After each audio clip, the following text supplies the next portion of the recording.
Today is September 29th, 2020. Today we are here for a work session tonight. We're going to go ahead and officially call this meeting to order. I'm going to ask if Commissioner Edwards would lead us in our prayer tonight, and I'm going to ask if Commissioner Henderson would lead us in our pledge tonight. Let us pray. Dear Heavenly Father, we thank you for another beautiful day, Lord. We thank you for the fall weather. We ask that you be with us tonight, shine down on us, give us wisdom and discernment in everything we do. We ask these things in Christ's name. Amen. Amen.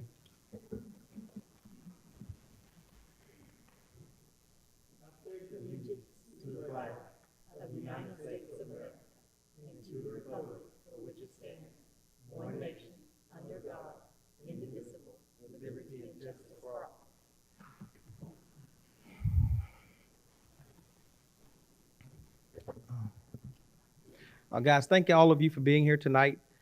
Tonight our work session will be on the topic of the calculations of the constitutional officers as well as the chairman.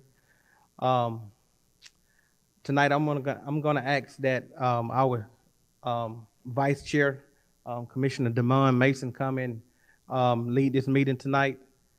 Guys, board members, please, before you speak, please acknowledge the vice chair, so we make sure we stay in order, guys. Again, thank you so much. Commissioner Mason, if you would come at this time.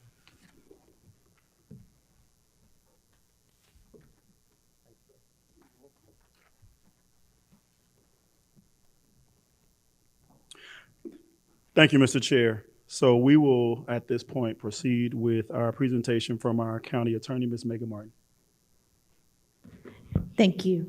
I have with me tonight Sarah Van Valkenburg. She has put together some slides that we have to show you all tonight. And then I will be happy to answer questions. She'll be happy to answer questions. And just for historical content purposes, I think all of you received a letter with 49 pages of our attachments regarding our attempts to get this legislation changed. So if you have those in front of you, it may be helpful as we go along.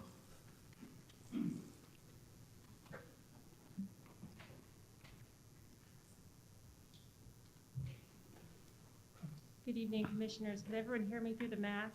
I think if you could just speak a little closer. Or Sure. a little closer.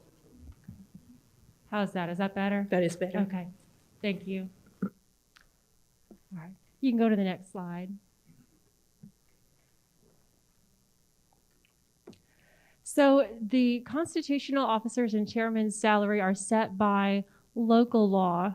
Really, when you look at setting compensation, you have to look at both general law and local law. And the rule is that whichever is higher is what sets the compensation.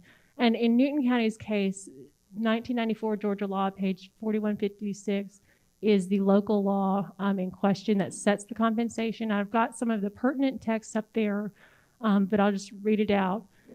Basically, any of the officers, and those are defined to be the 4 constitutional officers set forth at the bottom there, and the chair, receive an annual base salary which shall be equal to the highest minimum annual salary established by any general law for any county officer of Newton County. Next slide, please. Now, general law refers to several statutes that set compensation for these individual constitutional officers, being the sheriff, the tax commissioner, the clerk of court, and the probate judge.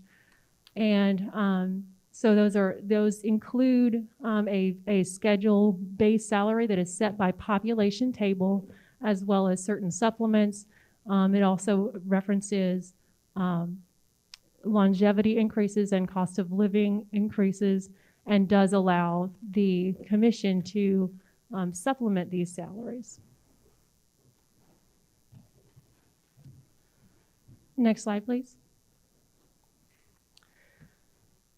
So the rest of that language, after that highest minimum annual salary is established, it provides to that shall be added the 5% of base salary as a longevity increase for each 4-year term of office completed, as well as cost of living increases.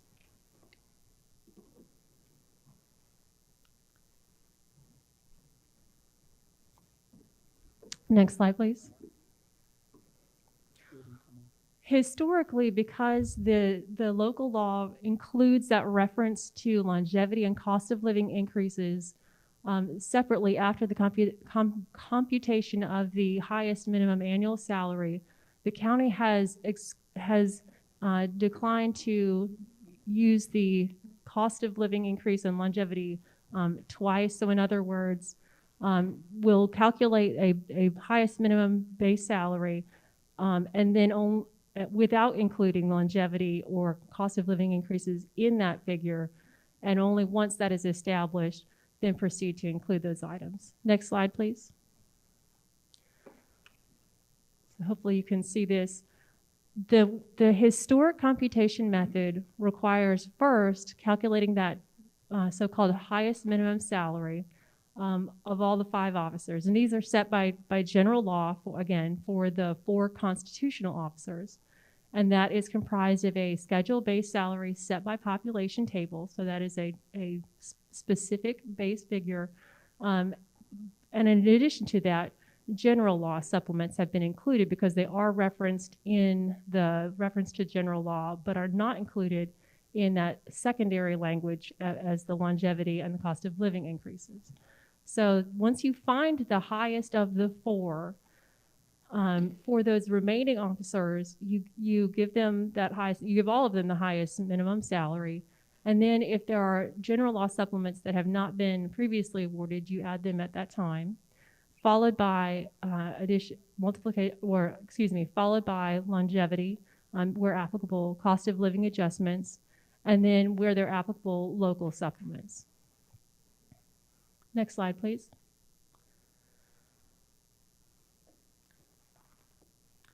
As the board is aware, there has been an alternative computation method proposed, which would do the following.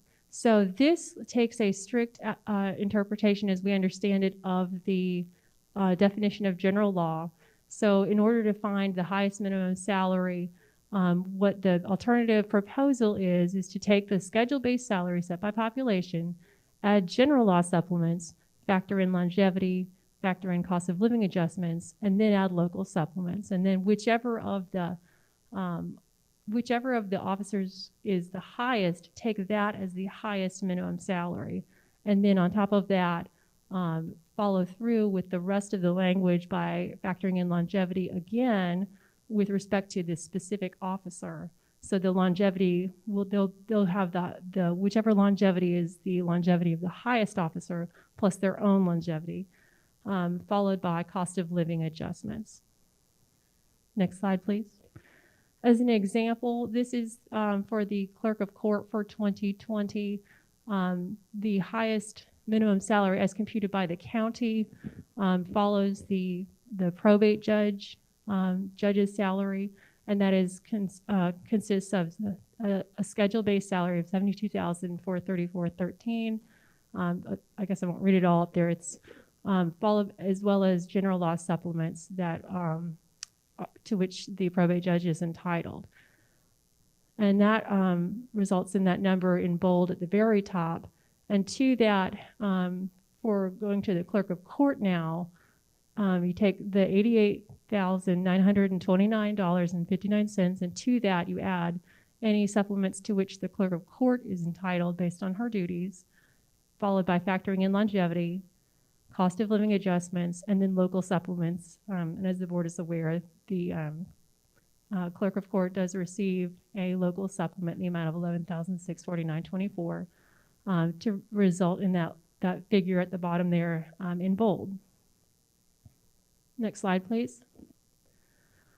The competing computation model would, it's set forth above, but just to walk you through it, we start with that schedule-based salary, but just looking to in this case, you look to the clerk of court, you look at the general law supplements to which she's entitled, you factor in the longevity, cost of living adjustments, and then local supplements. And in this instance, the clerk of court does have the highest minimum salary of all of the 4 officers if you're looking strictly at general law. in other words, they would be lower for the sheriff, the tax commissioner, and the probate judge in this instance.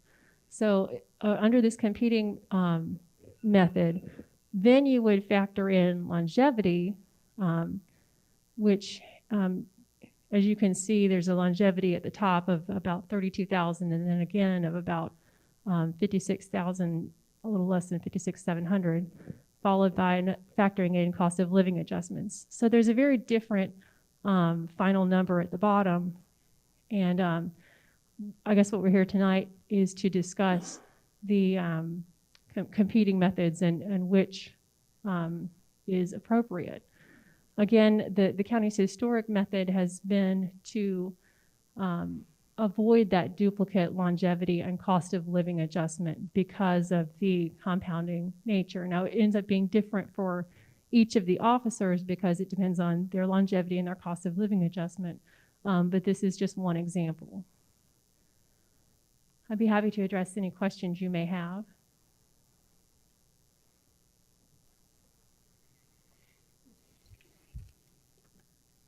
Yes, Ms. Martin, go ahead. If I may add, Sarah, there has been quite a bit of question or indication that those members of the board and our local delegation were not aware of changes that were being sought. I wanted to put those to bed quickly. You all have been provided with each piece of written correspondence that I have sent to the local delegation about these changes. In addition, I guess it's probably been 3 years ago now that we were at the Commerce Club, and I had the opportunity to sit next to Commissioner Schultz and Representative Dickerson and to ask, what are we doing that we can't get this change made? And there was a thought that there was a wish to raise compensation. So I quickly said that that was not what we were doing. And we sent yet another letter to the local delegation saying that that is not at all what we're trying to do. We're trying to flesh this out. So for those members of the board, you've been copied on the communication each and every time. If you did not read it, I'm sorry. But you all are on each of the CCs. You have received those. For those of you who have been here more than one term, you've seen it now for 5 years. So we have made every effort to ensure that not only the clients are aware of what we have attempted to do, we have also emailed, called the Capitol, worked with the legal department for the General Assembly. That's how House Bill 1170 got finished up this time.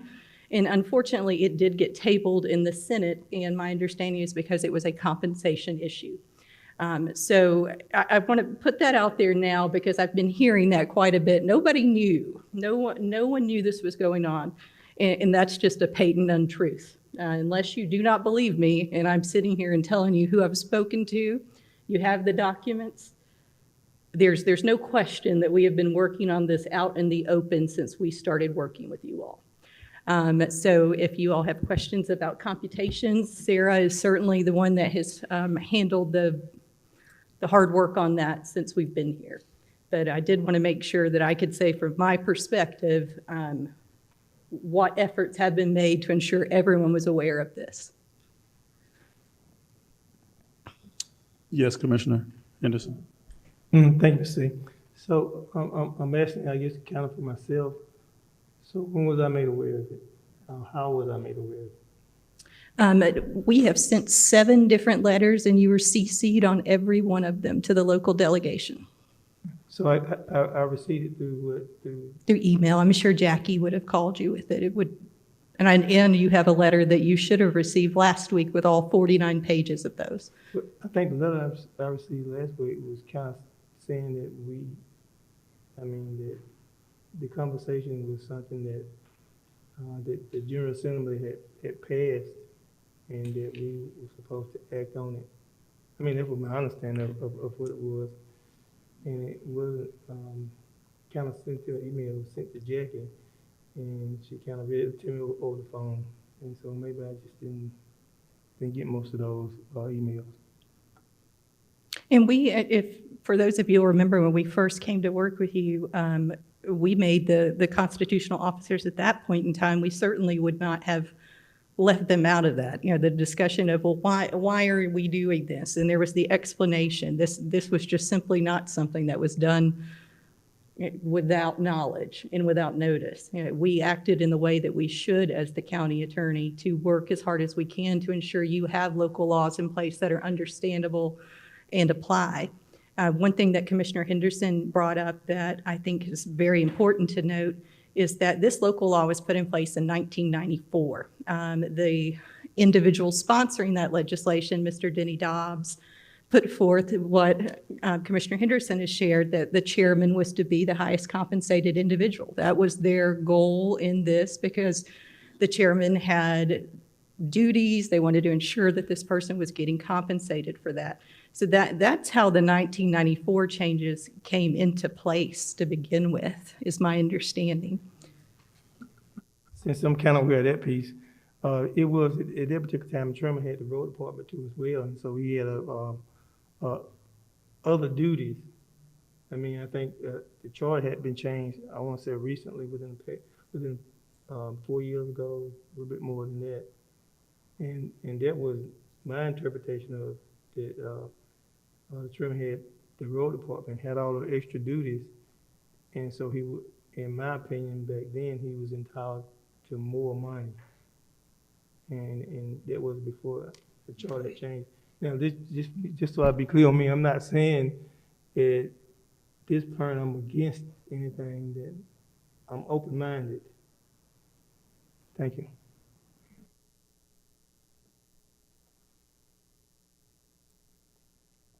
Commissioner Schultz, I think Commissioner Schultz and then, or Commissioner Cowan.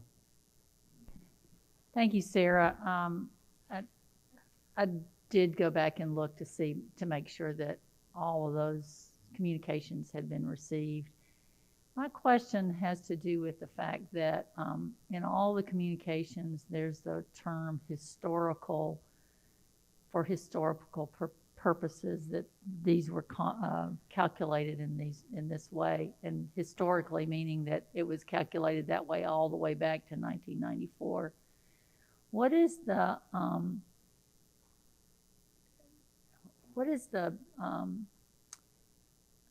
how important is that to use that historical precedent? Is that something that, if you overturn something that has historically been computed, that maybe there may be some differences? How important is that word historical in this discussion? Well, I think consistency is certainly something to strive for. Obviously, transparency and clarity is the ultimate goal, which was why we had gone through the efforts to try to bring clarity to what was meant by that local law, because it is subject to several interpretations. The consistency just provides reassurance to the community that something that is done one way will continue to be done a certain way, and it can be depended upon, so that has value. Moreover, it's something that just avoids ambiguity and sudden changes without seeming reason. So that is, I think, the reason why the historic method was favored. I will say as well that we don't have all of the records for going back to 1994, but the most recent records that we had, we actually had to kind of do several different computations to figure out how the numbers were what they were. So that is how we arrived at the method, and it is consistent with the most recent records available to us. Commissioner Cowan. Thank you, Mr. Chairman.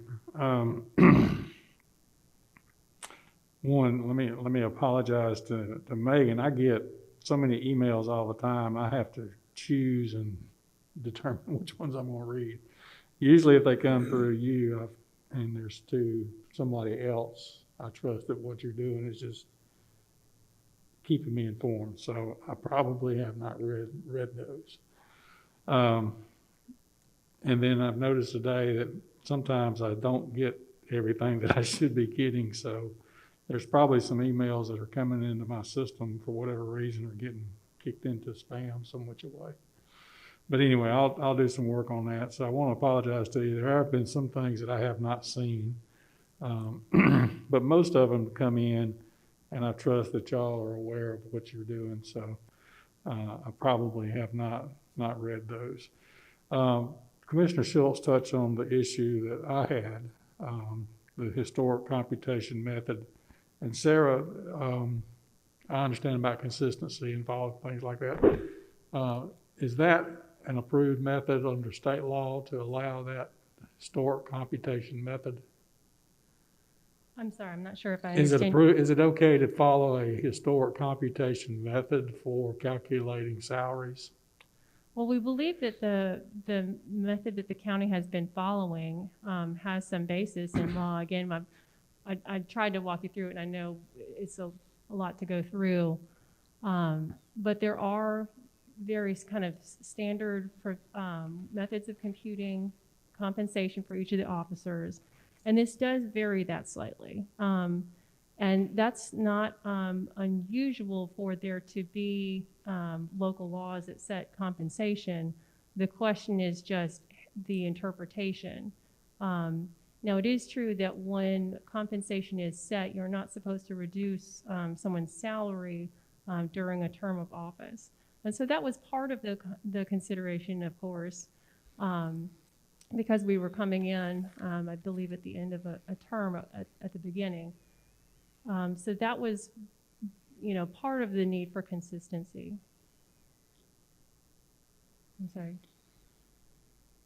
Okay, so let me ask you this question. Are we following the state law as it applies to our situation here in Newton County, to the best of your knowledge?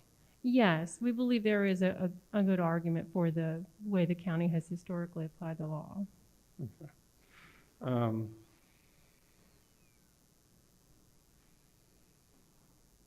And we've got this House Bill 1170 pending. Is that correct? House Bill 1170 was introduced during the last legislative session. It made it through the House, and then it was tabled in the Senate. It's my understanding that there are a lot of COVID financial things going on, and it got tabled because of that. That's what I've been told. I don't know the truth of that or the untruth, but that's what we've been told. This is the first year that it got a House bill assigned to it. We were fortunate enough to work with the legal folks at the General Assembly, and that's how it got its number and how it got drafted and negotiated. Okay, I do remember that email where you were saying, great, we've got a House bill. I remember that email there. So, okay. All right. So that's still pending, is that right? So, I mean, I think it's been delayed, right? Yeah. It's been tabled or delayed. Okay. But if the General Assembly has either a special session or even a regular session in February, this will probably be taken back up. Is that right? We've done it every January since we've been your county attorney. Okay. So,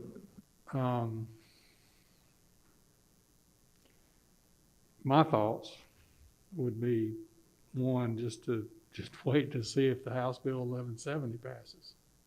Once that gets done, then this matter, if there's any claims, can be resolved at that point.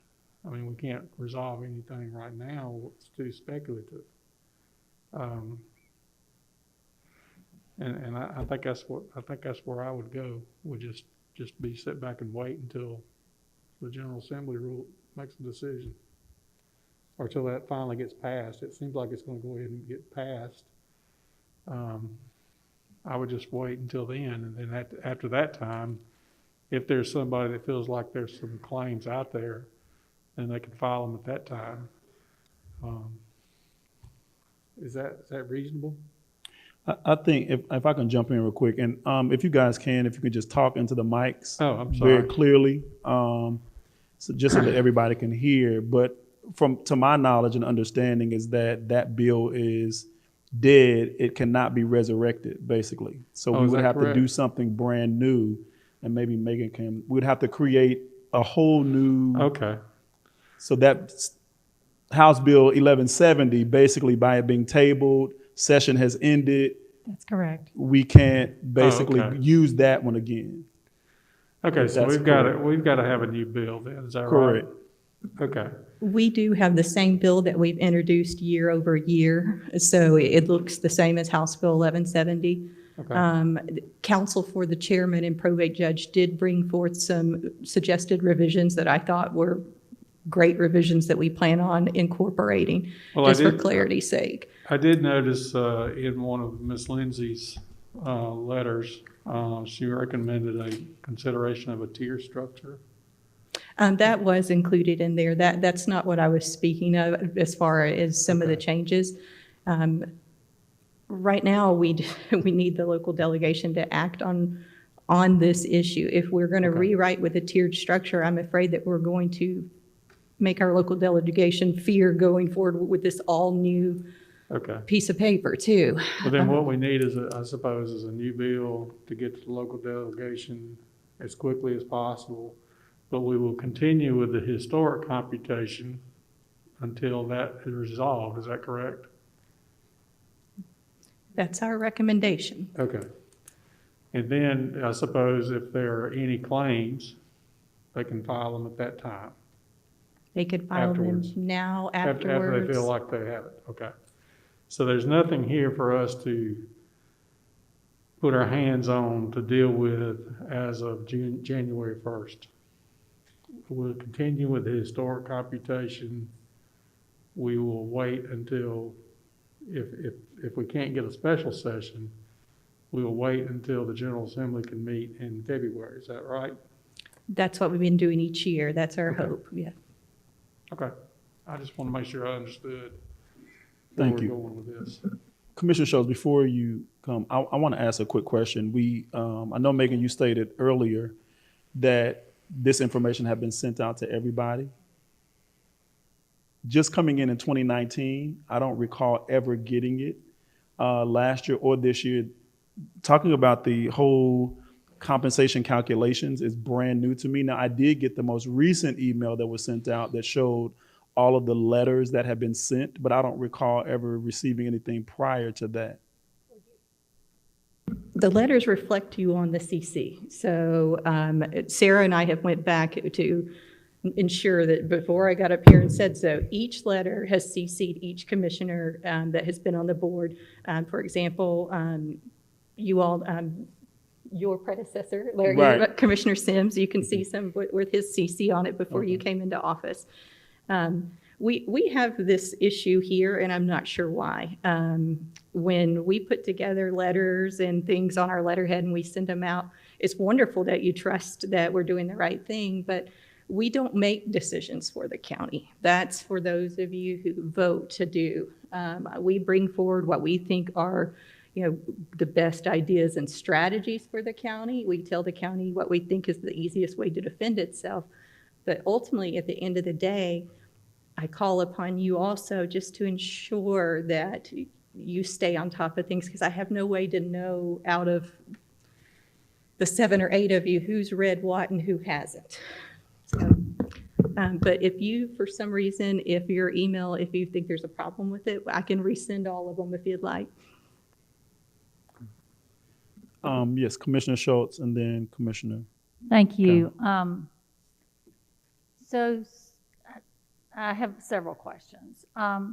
So one of the questions has to do with the computation. You mentioned that if we don't use the historical computation, that when a new, let's say for example, if we're using the current computation for the clerk of courts, and the clerk of courts decides that they're not going to run for office, and then you have someone new come in.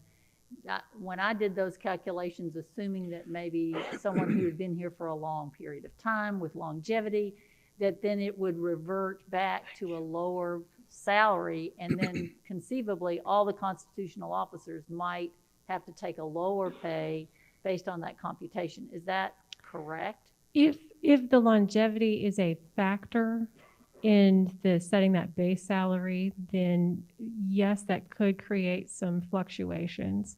And you mentioned that that is not allowed by state law.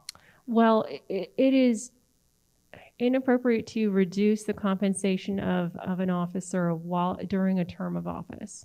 So that could create some unusual years where you're having to rely on a prior year's compensation within that term. So that could be a concern. It kind of depends on who is the highest minimum salary and what their longevity is, and that is, of course, subject to change. So I've brought a copy of House Bill 1170 with me because I've read it like over and over and over and over again, and I just need some. I get the part where it will not include longevity in the, if we were to use this as our template for going forward. But I'm still unclear about the COLAs that will be used. I understand the supplements that are calculated, but I'm just not sure I understand. I understand that the COLAs will be calculated for each individual, but I just don't understand how the COLAs are used to calculate the minimum base salary used to compute each constitutional officer. Yes, and we had not been including cost of living adjustments in that highest minimum salary because they are an annual, well, they're not always awarded every year for one thing. So those were not included in the highest minimum base salary. So that is something that we can add to clarify.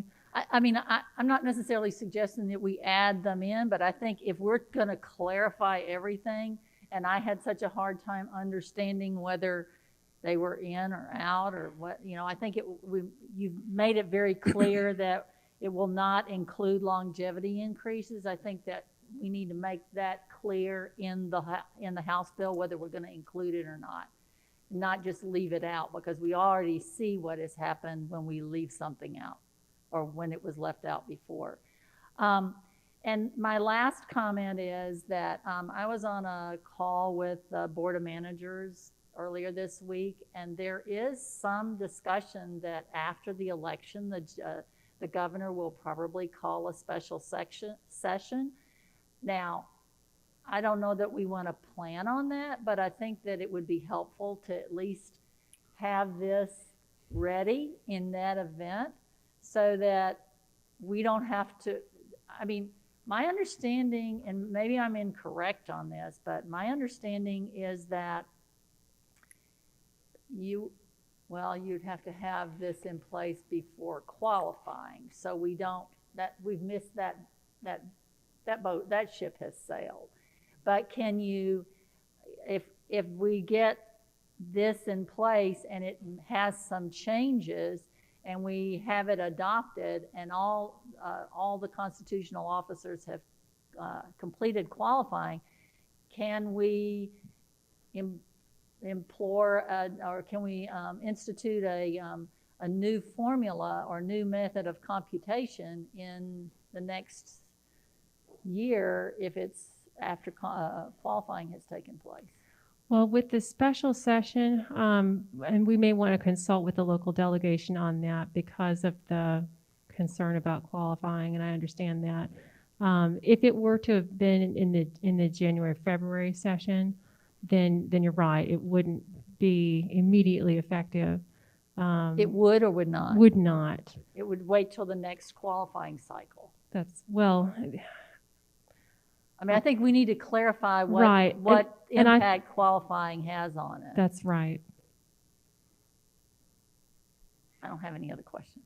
Thank you. I wanted to add one question, and then I'll go to Commissioner Cowan and then Commissioner Henderson.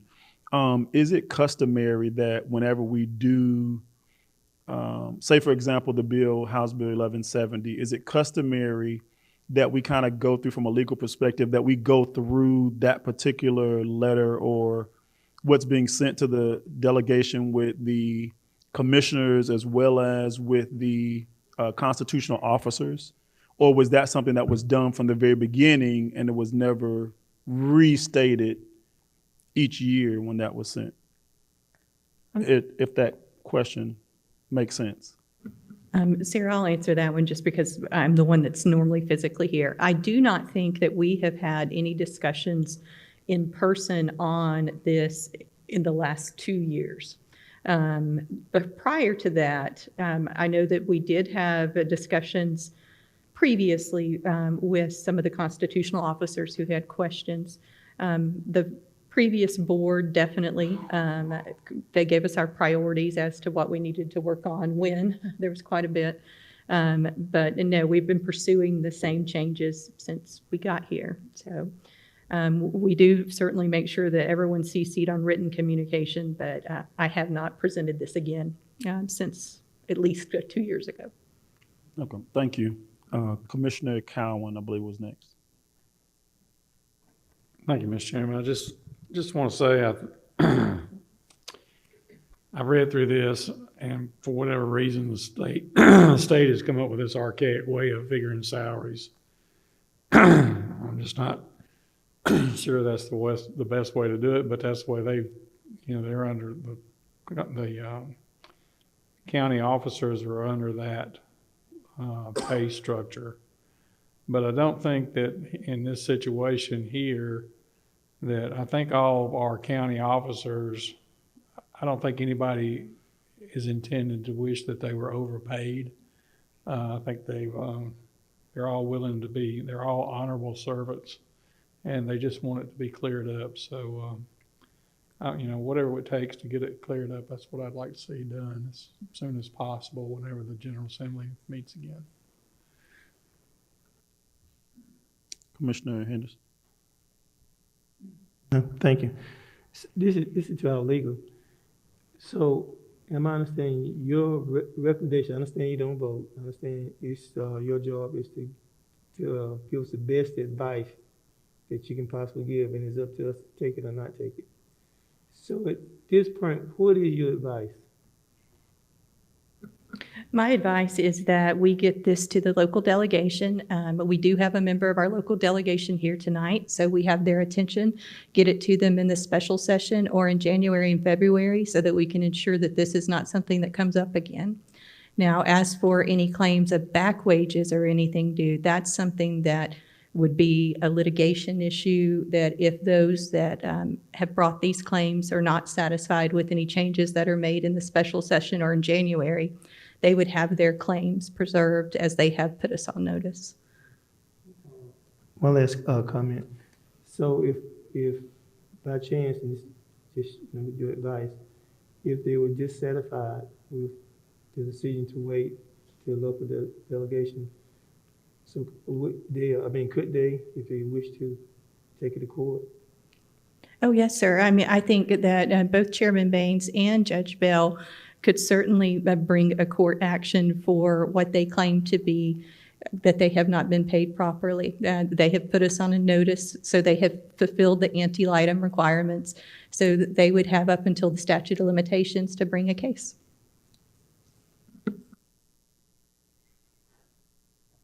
Great. Do we have any other questions for our county attorney?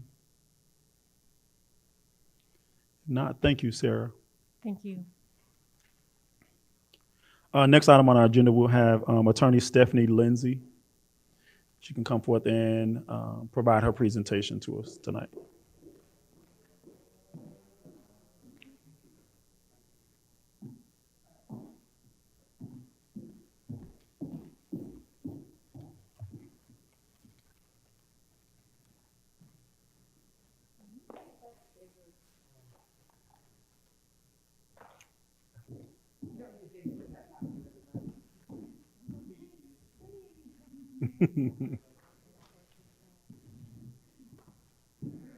Thank you.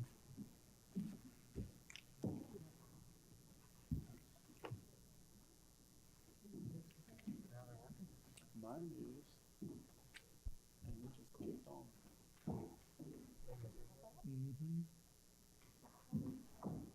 Mine came on. Mask, or do I still need to put the mask on? No, I think you're fine. If you want to take it off, Okay. yes, you're Thank absolutely fine. You're welcome. There's a lot of material to cover, and I'm going to try to cover it as succinctly as I can. First, I want to thank you guys for even having this meeting. This meeting is extremely important. I'm not going to downplay it. You'll see as we go through this process why it is so important. I've heard some of the questions that have been asked and the responses, and I'm first going to start by saying, if you don't pay a constitutional officer what they're entitled to get paid based upon the law, it is illegal. Not improper, because there's a difference between improper and illegal. It is an illegal act, and it is a violation of their constitutional rights. It is clear. You know, I'm not a county attorney, but I love the law. I read it all the time. And ACCG puts out publications for all y'all to look at so that y'all can get a simplified version of issues just like this. And that's what I read to start. It is clear in ACCG that not paying a constitutional officer what they are obligated to get paid based upon the law is illegal. And they take that very seriously. Now, I'm going to first start by saying that Sarah's right. As it relates to how salaries are calculated, you either are going to do it by local legislation or you're going to do it by Stephanie, do you mind speaking directly into the mic so everybody can hear you? I'm loud. That's okay. Thank you. Local law. So the first page that you'll see there is just basically a statement and the purpose statement that is on the ACCG calculation guide. Just so that you guys know this, ACCG publishes a calculation guide every single year. It is a step-by-step guide. It gives you the first step to the last step to determine the minimum annual salary for each constitutional officer. It also gives you the salary for the coroner. It gives you the salary for the magistrate if there's a magistrate in place. But in this particular case, we're looking at the tax commissioner, we're looking at the sheriff, we're looking at the clerk of court, probate judge, and we're looking at the chairman. And the reason that the chairman is incorporated in there is because your predecessors incorporated him in there through the local legislation. Two ways, I'm going to repeat, two ways, through the general law and through local legislation. Both ways have to go through the General Assembly. It's not like you can create it yourself and put it in existence. That's not how it works. You decide how you want to word it, how you want the person to benefit from the salary, and you provide that to your delegation. Your delegation provides that to the General Assembly Council, and they draft it up. You look over it to make sure it's right. It actually matches what you want it to say. There is communication that's going on. It's a partnership between the county and between the delegation. There's a reason that there are two people here today, because I called them to tell them this is some bull. This is a mess that we have here in Newton County, and we need to get it fixed as soon as possible. Bottom line is, when you look at what we've chosen to do as a county, we don't just start with 1994. That's not where we start, because the law is complicated, but it ain't that complicated. In each law that you guys have before you, you will see there's a reference to a prior law that has been modified, that has been added, there's something that's been changed to it, but it's all incorporated and makes up the compensation calculations for the county. If you go to the next slide, well, next page. Right here on the second page, you will see, I have provided you with all of the applicable local legislation that's associated with compensation. It's not just 1994, like I said. There are other acts. It first started in 1967, at least one of the ones that I saw was 1967, when they actually created the Board of Commissioners for the county. And they organized it how they wanted to organize it. They identified how the chairman was going to get paid, how the commissioners were going to get paid in 1967. Well, that law has been long gone. It's been repealed. Then it came out with 1981. That's the new fancy law that they had for how everybody was going to get compensated under this new program. If you look at 1981, you will see what I've done is I've given you the title of it so you'll kind of know what it is, and I've given you the purpose that has been outlined by the legislature as it relates to what that particular law is for. I've also provided you, if there are any additions or subtractions to it, what those have been. So in 1981, when they identified that this is how the officers are going to get paid, this is when they've incorporated the chairman into the fold. So yes, we hear constitutional officer. We all know that a constitutional officer is only going to be the sheriff, the clerk of court, the tax commissioner, and the probate judge. Those are the constitutional officers. But in Newton County, we have incorporated the chairman through 1981.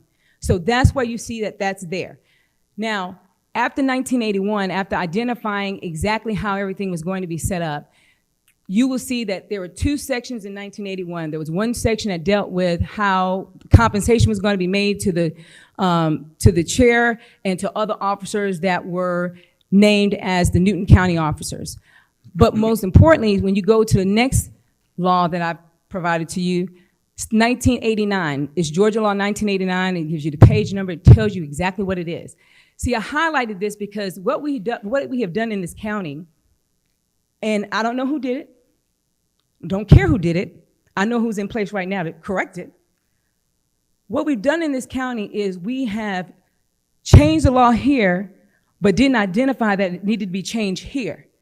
We have piecemealed all these different laws and left loose pieces for attorneys like me to see it and to see that there's a problem and that there's money owed. So in Georgia Law 1989, this is what was done in this particular section. In this section, we had an A and a B, and they added a C to 1981. C says, in addition to the salary and expenses provided for in the subsection A and B of this section, the chairman of the Board of Commissioners shall receive a supplement of $200 per month to be paid from the general funds of Newton County. Now, we're going to go over everybody's salary, and it's going to be very easy because it's already been documented. We already have it. It's already in the spreadsheet, and you'll see it. You'll see that there's not a payment of $200 a month to Chairman Baines, period. And I want to first start by saying the only reason that I saw this is because Chairman Baines asked me to look at some information regarding the law that says that you can't have a raise during the session. You had to have it notified by a certain date in order to get the raise. So there was no intention of me to find this. I didn't even think I would find this stuff in here, but I did within a matter of 5 minutes, all of this. And so we have this 1989 law here that has been amended that added he's to get $200 a month. Now, why that's important is that this is not a local supplement that you guys, have decided to do in a meeting. This is something that you have codified into the law through the General Assembly. There's a difference. There's a distinction. So you went to the General Assembly and asked them to make this into a law. So this is the law. General Law 1990, that's another law that governs the compensation in this particular matter. It provides you on the sheet that I gave you what the purpose is of the law. Underneath that, it shows you what was done. Based upon this General Law 1990, what it did was it replaced a section in Georgia Law 1987, which is also a part of the compensation of the Board of Commissioners. And in this particular law, which is still there today, it hasn't been repealed, it hasn't been replaced, and it is referenced in the 1994 law that we're here about today as well. It says that the chairman, in addition to such salary supplement, shall be in addition to that salary and salary supplement received by the chairman pursuant to an act providing for a compensation of certain Newton County officers approved April 6 of 1981 and now and hereafter. So he's getting $500 a month that he's supposed to get in addition to the $200 a month supplement. And in that section, it identifies that it's referencing the $200 that he's supposed to get based upon Georgia Law 1981, Section C.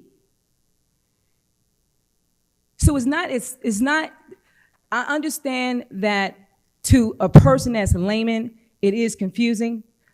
But when you look at this from a commonsensical standpoint, the law is the law. You read it. If it's clear and plain, there's no ambiguity there at all. It is clear and plain.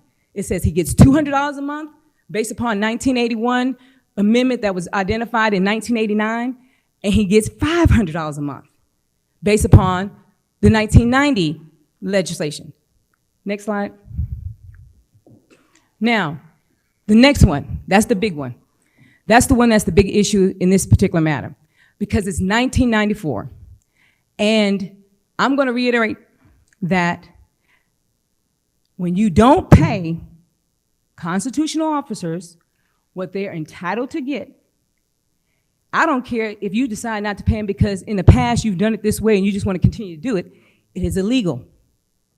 And the fact that you say that you're going to continue to do it this way makes it willful. The bottom line is the law is what it is, and it says it very clearly. In the 1994 action, what they did was they looked back at the 1981 law that was in place, and they said, we're going to go ahead and change it. If you look down, it says replace Section 1A in its entirety with the following language. And I'm going to read it because it's important. General law means any of the following code sections of the OCGA. And I'm going to stop there and explain to you why that's important. Because we all know that the calculations are based on this. What we have to do is we have to do the calculations for each and every one of the constitutional officers in our county under the general law method. That's what we have to do. Then the one that has the highest pay under the general law method, that pay, that minimum annual pay, is the pay that you have to use for the base salary. So that's why it's important to understand what that general law definition means. As lawyers, I understand that some things you can have multiple interpretations for. But what we get when we look at the law, a lot of times, are definitions. And the definitions are what gives us the guidance to understand each and every aspect of what we're obligated to do under the law. So when you look at this particular section, it says, general law means any of the following code sections of OCGA. It says, code section 48583, providing a schedule of minimum salaries for the tax collectors and tax commissioners. So what that means is that that particular code section is what we have to look to make sure we're calculating the minimum salaries for the tax commissioner. Next section says sections 15, 16, 20, and 15, 16, 20.1, providing schedule of minimum salaries for the sheriff. What that means is we look to those two code sections to get what we need to calculate the minimum annual salary. The third part, for the clerk of court, it says 15,688, 15,689, 15,690. That's what we have to look at to get the full understanding of what's incorporated in what the minimum salary is for the clerk of court. And lastly, for the probate judge, you have to look at 15,963, 15,964, 15,965, and 15,966. I'm not making this up. It clearly says it, providing a schedule of minimum salaries for the judge of probate court. So that's what was replaced. That's the new stuff. So after that, they didn't stop there because that's section 1. There's another section. It was section 2.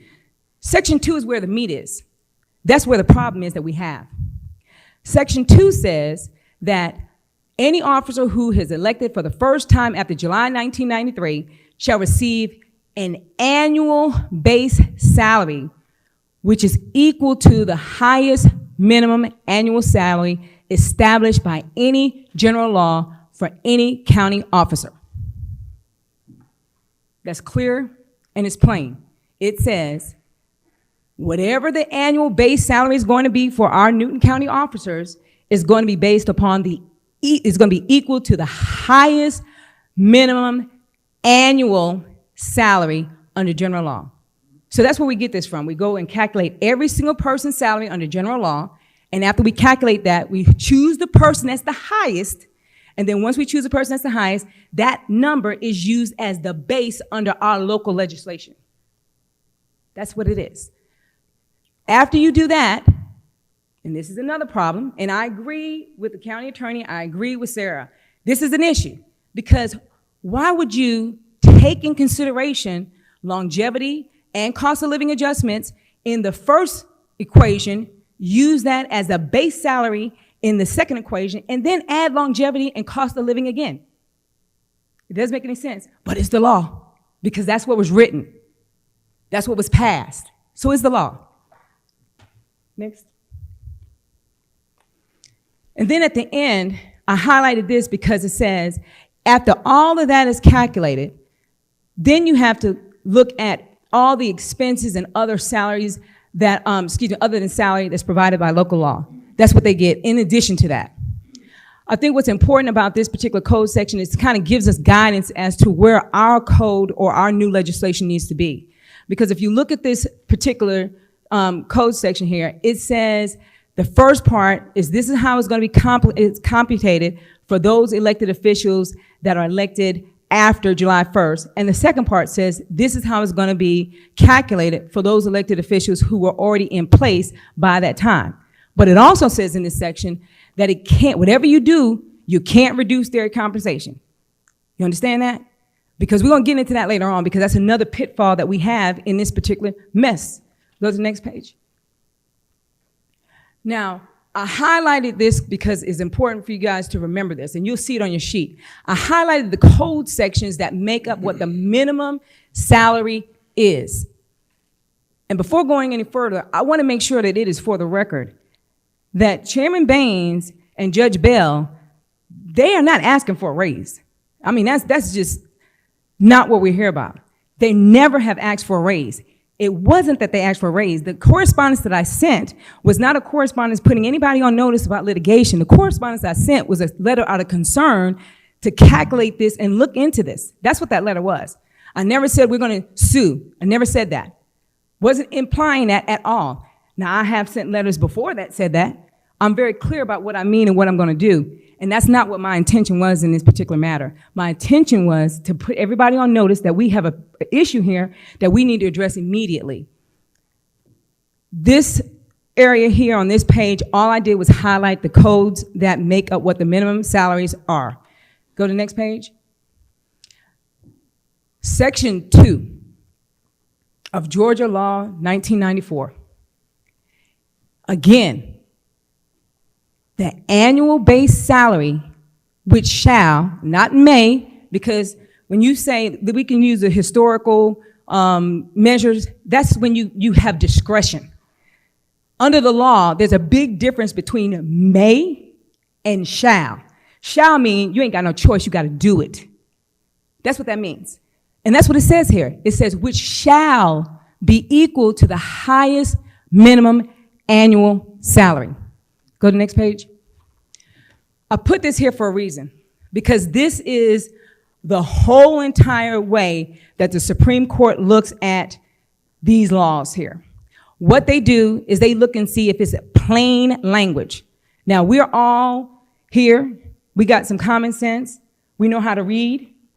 When you read this, and if you understand plain language and it looks like it's plain language to you, then you know you got a problem.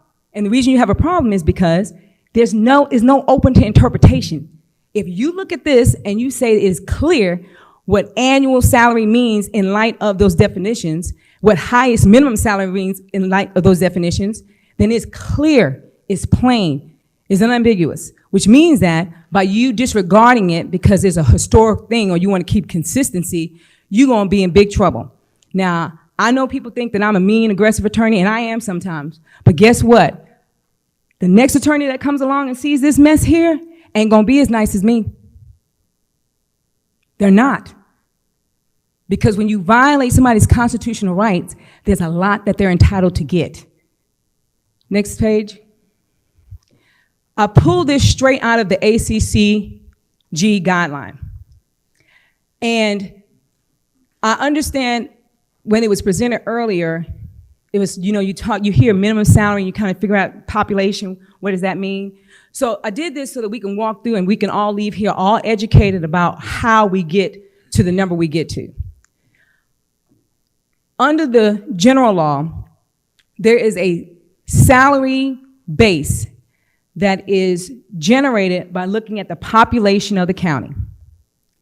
So you look at the population of the county, you find where that is, and when you get to the number, in most cases, we're always going to be at the 100,000 to 149,999. Even after Census 2020, I don't think we're going to be above that. But we're always going to be in that mid-range. In that mid-range, for the sheriff, you would use that 80,819.51 cents. And then as you see, as we go through, you'll see it says step 2, add the statutory supplement. Step 3, add longevity. Go to the next page. Step 4, add the 2007 COLA. Step 5, add the 2008 COLA. It goes through this. It walks you through all of this. And then go to the next page.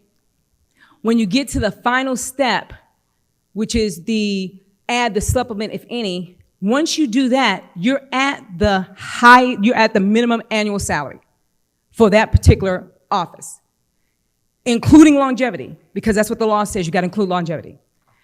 And then you have to compare that calculation and the findings of that calculation with the calculation under the local legislation. Whichever one is the highest is the one that you have to pay the officer. Go to the next page. Same for Superior Court Clerk. It's just there so that you guys can kind of get an understanding of how the numbers are calculated. Go to the next page. All those steps you have to follow. Next page. All those steps you have to follow. Next page. And what I love about ACCG, you're talking about, unclear, open to multiple interpretations, not possible, because if you look at the first sentence of the sheet, it says, minimum salaries for probate judge are calculated according to the procedures summarized below. Now, if it was as the county has been doing it, it would only be 2 steps there. But it's not. It's multiple steps. Next page. Next page.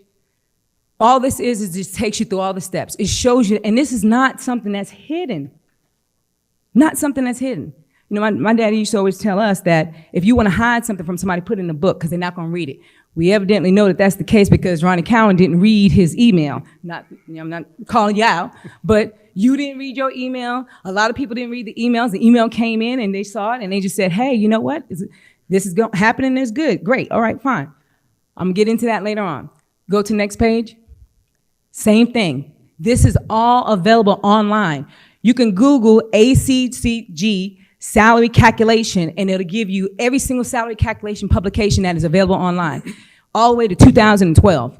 Every year they do this. Next page. Next page. Then, not only do they give you that, but then they give you a worksheet. Each year, you get a worksheet. It tells you what to put in there, and whatever your number is in the end, that's your annual minimum salary. Next page.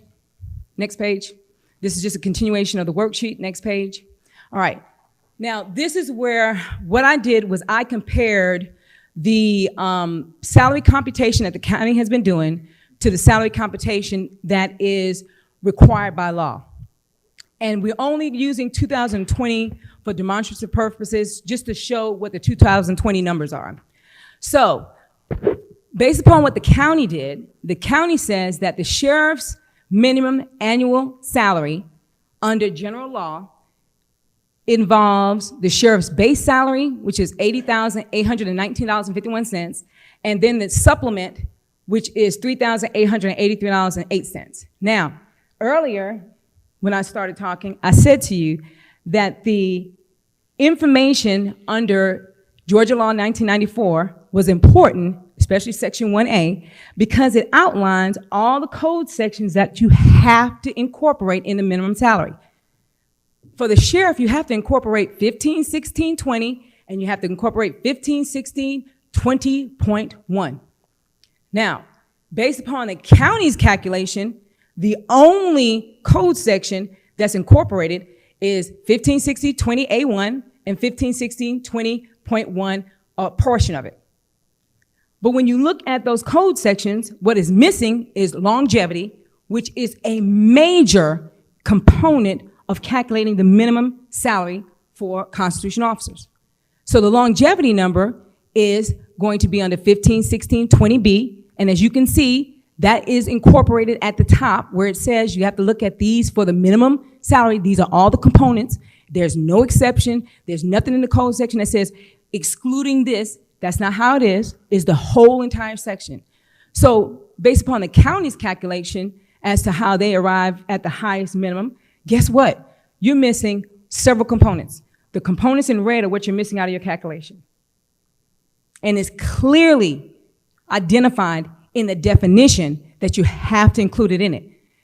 You don't know the law? It's clearly identified in the ACCG guidelines that are published every year that you have to include it. When you get to the total minimum annual salary, the number for 2020 would be $119,588.62.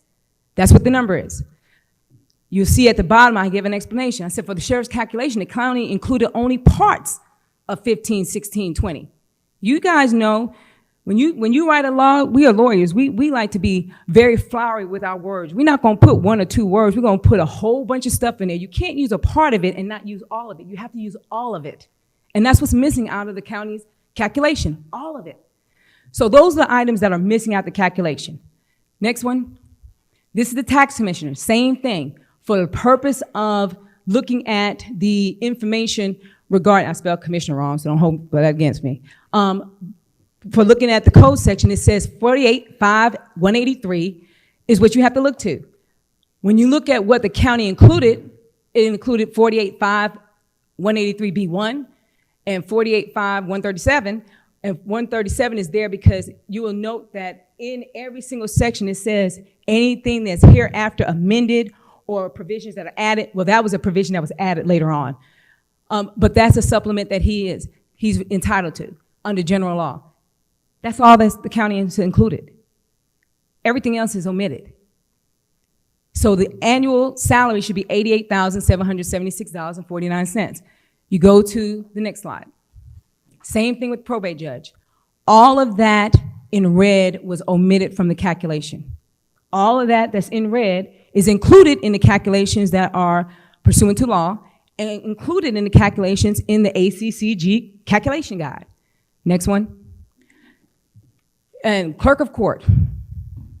We cannot help it that we have a clerk of court that is so good that she has been here for several years. She's been here since 1982. So her longevity credit is extremely high. I don't know if anybody contemplated that somebody would be in office for that long, but we had Judge Baker that's been here, he was here since the 70s, before I was even born. And yes, before I was born. The bottom line is that longevity that she has, unfortunately for our county, is spread among everybody based upon the law. The black is what the county used in its calculations. The red is what was omitted from the calculation. Next slide. All right.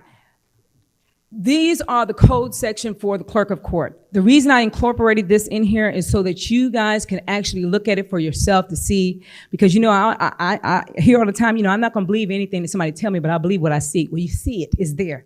All your code sections are there. And in the code section, it actually tells you what has to be included in the minimum calculation for annual salaries, and longevity is one.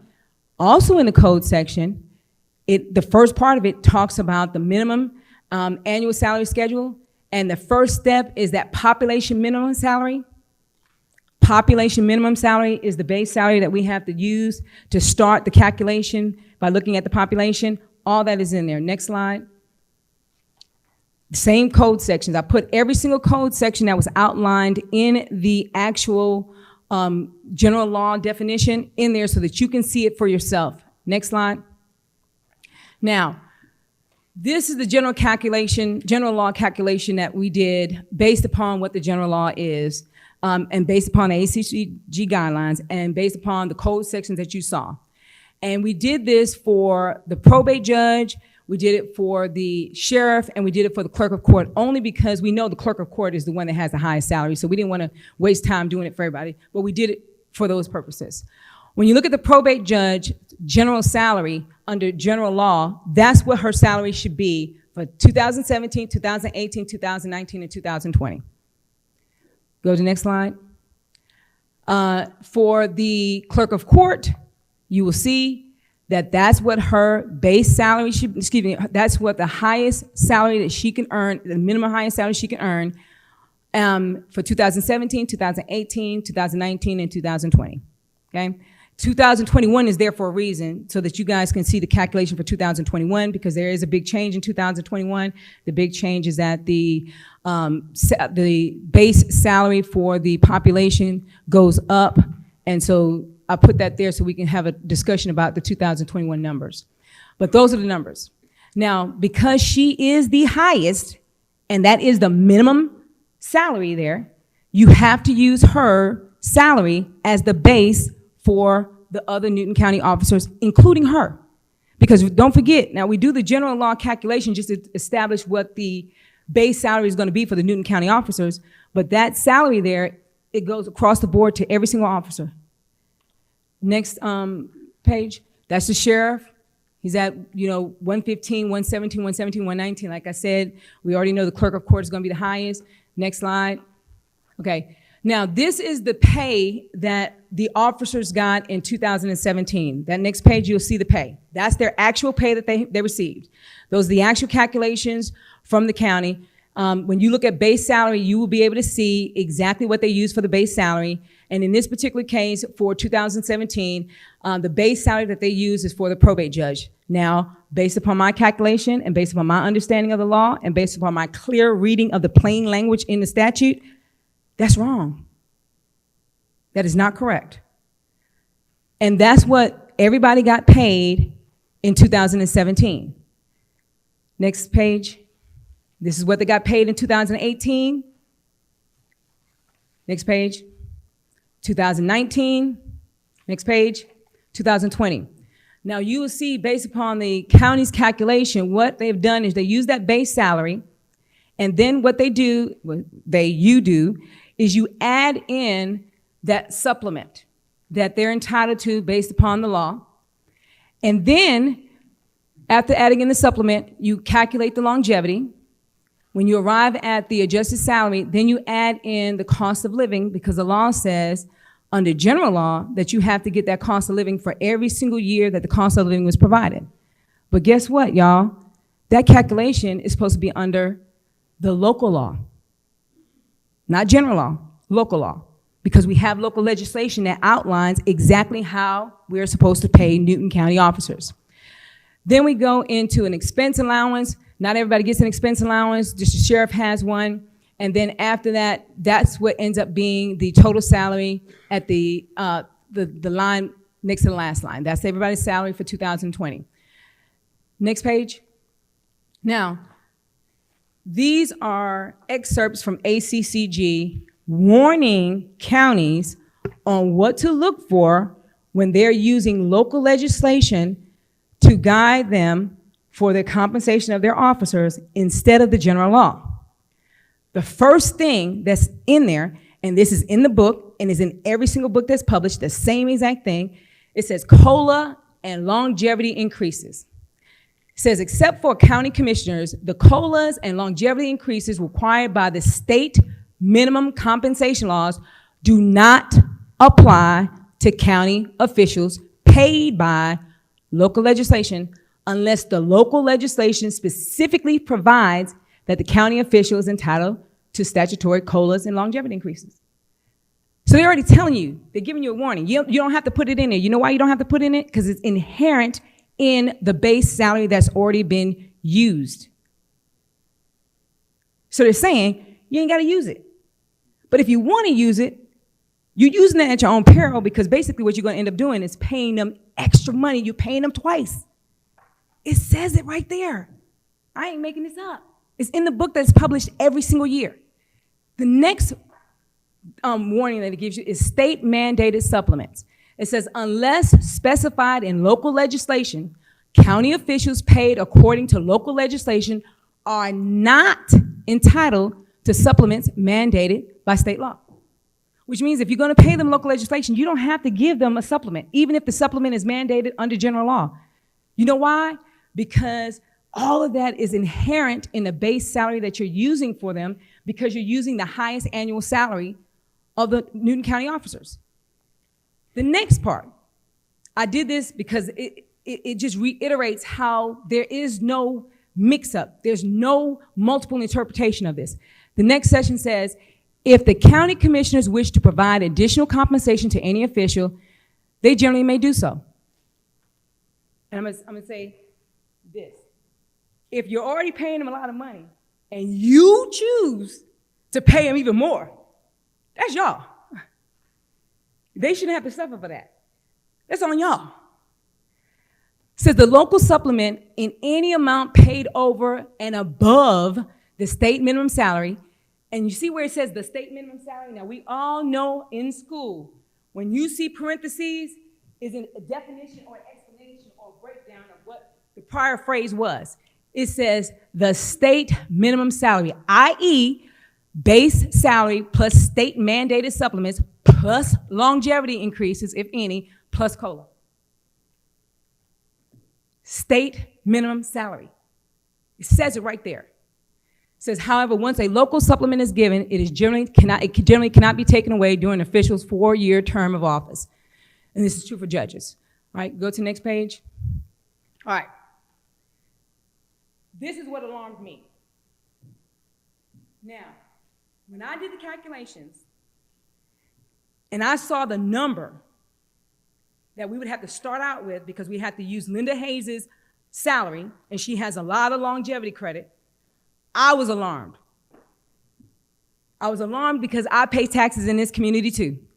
And this is what the salaries look like using her longevity credit and using her information as the highest minimum annual salary. For this year, for 2020, she had a salary that is about $155,883.24 under general law. And because it's under general law, we have to use that as the base for everybody, including her. It makes no sense, but that's the law, including her. Because we have to use that as a base, what I did is I followed the law and I did not give anybody a supplement that was not a supplement that was based upon local legislation. Okay?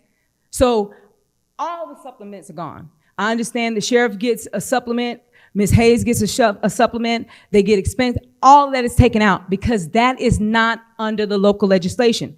That all is under the general law. And so because we don't have to give it to them, why give it to them? You don't have to. Now, you giving it to them now, and they got to keep it, they get to keep it until the end of the term, which is why it's important for us to do something now and not wait till next year.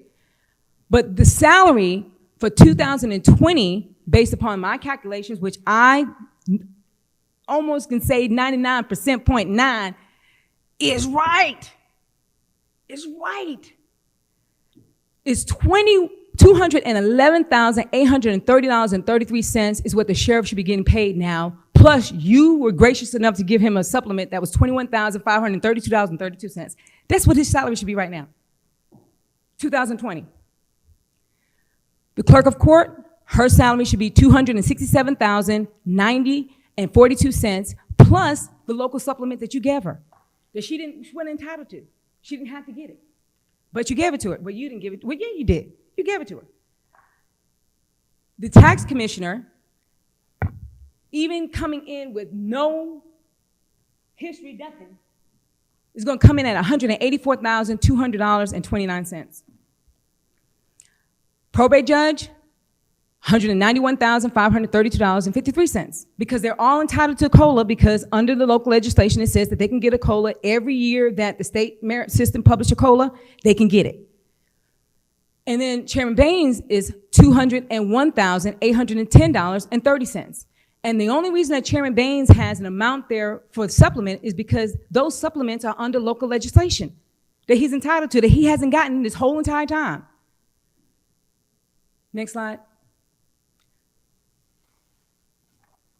Based upon those numbers, these are the shortfalls that they have received over their first term, Chairman Baines and Probate Judge Bell. Based upon the shortfalls, it's $281,720 at minimum that's owed to him for this first term because he wasn't paid that. For Judge Bell, it's $100.11 is what's owed to her. And y'all want to wait till next year? When y'all wait till next year, guess what? You can't change their salary in the middle of the year after January 1st. Whatever they're getting on January 1st is what they're going to get for 4 years. Next slide. This is 2021. Under 2021, the numbers are going to change. It's going to be a big jump. So the highest salary, if we're looking at just the population salary, is going to be the sheriff. And the reason I put this here is because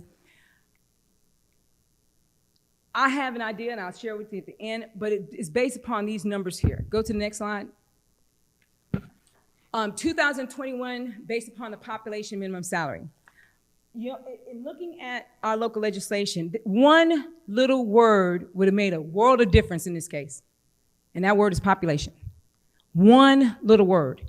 Instead of it saying highest minimum annual salary, it could have said highest minimum population salary, but that's not what they intended. They put annual instead of population. There's a big difference. That is not something that is left for interpretation. There's a big difference between an annual and a population. It's not even related. The population salary for 2021, because it jumps, the sheriff was going to have the highest population salary. Do you see the difference when you take that one word and you incorporate it in legislation, how much it makes a difference in the salaries? So now we're not looking at $200 and something thousand. Now we're looking at the sheriff gets $130,000, well, 131. The clerk gets 165. Tax commissioner gets 113. Probate judge gets 118. Chairman gets 127, $128,000. One word would have made a difference in this case. That's not the word that they intended to use. They used the word that they intended to use. The word was annual. I think that they just didn't contemplate that somebody would be in office as long as Linda Hayes was in office, and that longevity would be so high. Next page. Oh, that's it. Okay. Now, talking about what do we do now? What do we do from here? First of all, if we better pray that there's a special session. We better be asking everybody that we can, if you don't know anybody, to go ahead and do a special session. Because House Bill 1170 actually made it through the House. It made it through the House because Chairman Baines was told by the county attorney that this has to pass. She pressed upon him, it had to pass in the session. Chairman Baines, not knowing what it was or the details about it, other than it was a compensation issue, contacted Representative Pam Dickerson and stayed on Pam Dickerson, and Pam Dickerson made it her business to get it through the House. She got signatures from every single person in the delegation in the House. And y'all know when it comes down to a raise or anything dealing with compensation, I hate to say it, but Andy Welch ain't gonna be jumping on the bandwagon to do that. But he signed off on it because it was pressed upon her that it needed to be changed. Did she know why it needed to be changed? Did she know the details of it? No. All she knew was it had to be done. So she got it passed. Once it passed the House, it went to the Senate. The problem is that when it went to the Senate, we had Tanya Anderson that knew, because she was told to, this has to pass. And it can't wait till next year, it has to pass this year. And when she talked to Brian Strickland, he kept saying, okay. But when he looked at it, is my understanding that he saw the word increase in compensation, and he assumed that it was going to be an increase in pay, and it had to do with compensation. The problem is there was no communication other than, I'm not saying that you didn't communicate, you sent the letter, but in terms of understanding the ramifications of that particular legislation not being changed, nobody knew it. I'm pretty sure that if you knew, Ronnie Cowan, that the sheriff's salary next year or that Linda Hayes' salary next year was going to be up with $300,000, you better believe that you would be standing down there at the General Assembly saying, pass this, pass this, pass this. But that wasn't the case because nobody knew that the ramifications of that not passing was going to let us be in a situation where we're going to have 4 more years of these salaries inflated. They're high. But we ain't a choice. Y'all can sit here all day long and say, hey, we're going to go ahead and stay with this historical way of calculating. Do it. Fine. You're going to make another attorney a lot of money by doing it that way. What frustrates me is when you see the writing on the wall, you got to do something. And something needs to be done now.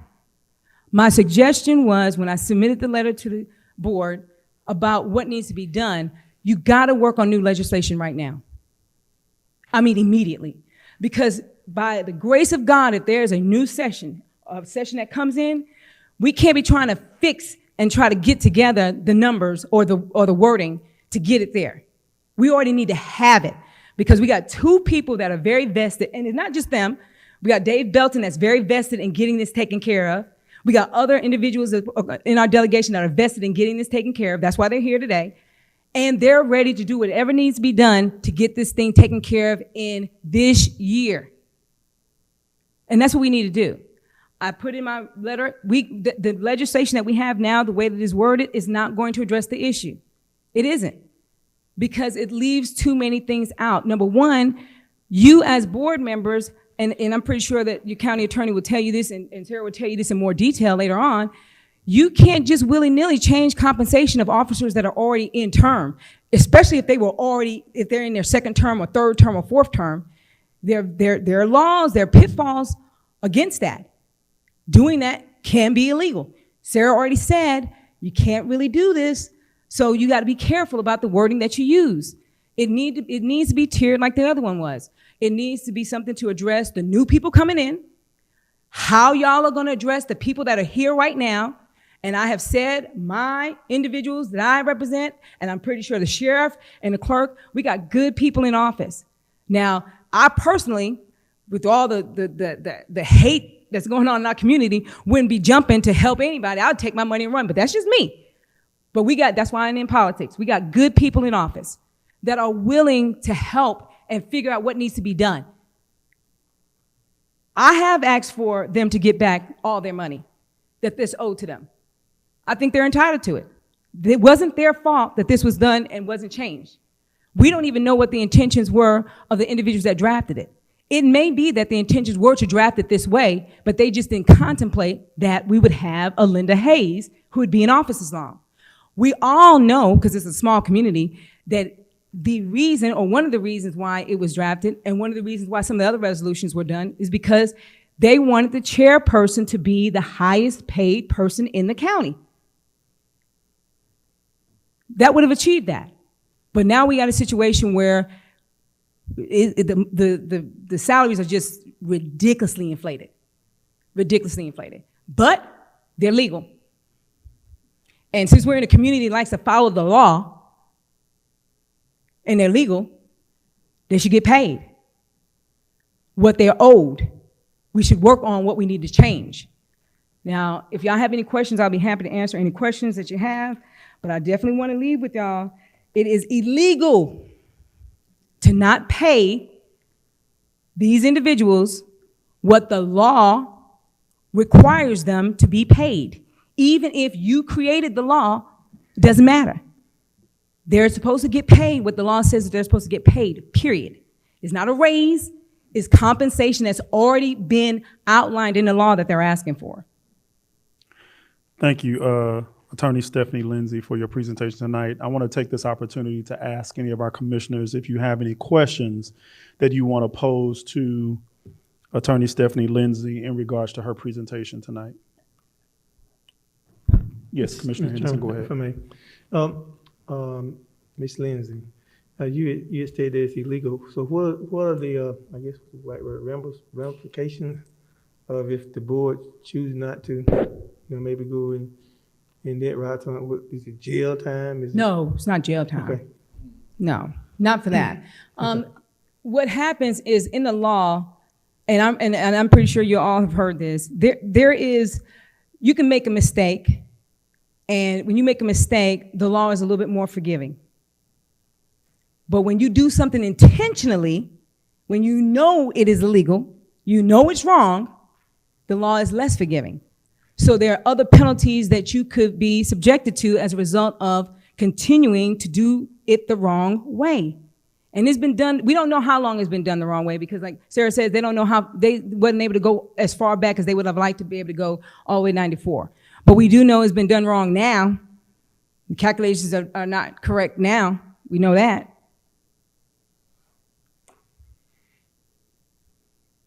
Commissioner Cowan. Thank you, Mr. Chairman. Megan, how soon have we got a draft ready to go on we do?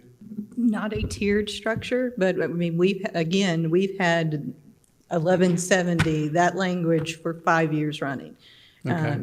I've written down some clarity issues that I think absolutely should be handled as far as the computations go, to clarify on qualifying. I think that was absolutely a fair question about their qualifying and how that would apply. We also had a couple of other clarifications that you all brought up that I frankly didn't think of. You don't think about until you start looking at these. So, but they're tinkering with words. Nothing significant. So, I mean, I could change these two things tonight if Okay, that's. and so our priority at this point is to make sure we get a special session put We together. want, yes, Chairman Baines has been working hard on that. And is that supposed to happen after the election? That's what he and I have discussed, but I don't know if that's, if it's really going to happen. Neither the chairman nor I can say what the governor's going to do, but that is what we are hoping Okay, is going to occur. all right. Well, I would say the floor leader is in our delegation, so may want to get some people to make some calls, We make 'em- not send an email, but make some calls, and maybe wherever he is, go to him and see if he can work on anything to get this thing taken care of. It's bad, y'all. Commissioner Schultz, I think you.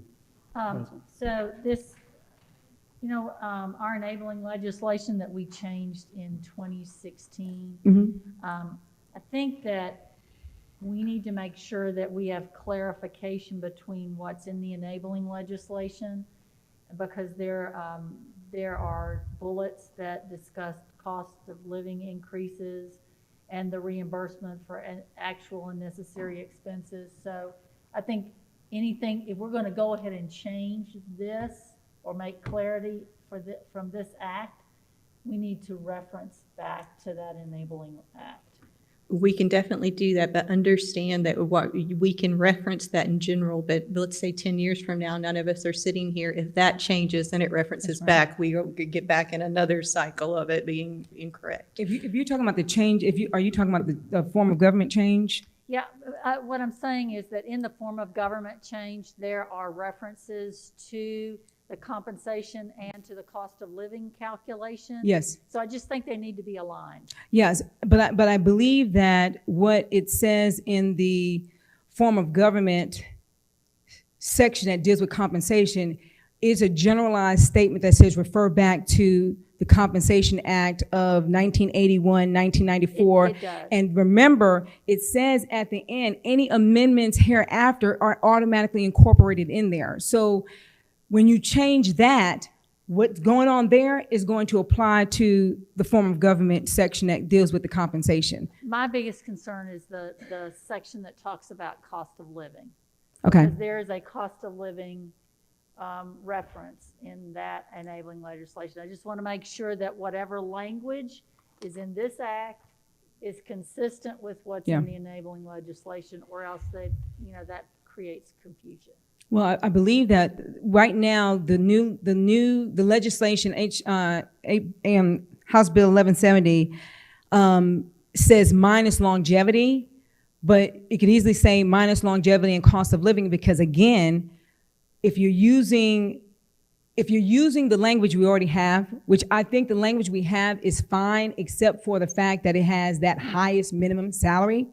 If you change that there and put in minus the longevity and minus the cost of living adjustment, you're fine, because then it's automatically in there. There's nothing wrong with using the highest annual salary, annual minimum. There's nothing wrong with that. You just got to take out the longevity and the cost of living adjustment. Right, and that's what I just want to make sure that if we take out the cost of living adjustment to calculate the minimum salary. But you take it off of the local legislation. You don't take it off of that first sentence can keep it in there, and you take it off the extra. The extra is what the problem is.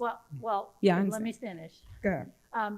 Just to make sure that that language is consistent, that it's taken off of the calculation for the minimum base salary or the minimum annual salary, but it's not taken off to add back for the chairman. Do you see what I'm saying? Okay. Thank you. Any other questions at this time for Attorney Lindsey? Thank you so much Thank for you. your presentation tonight. We do have two of our state delegates here tonight, and so I want to ask them to come. If we can ask Senator Tanya Anderson if she can come before us to speak on this particular subject matter.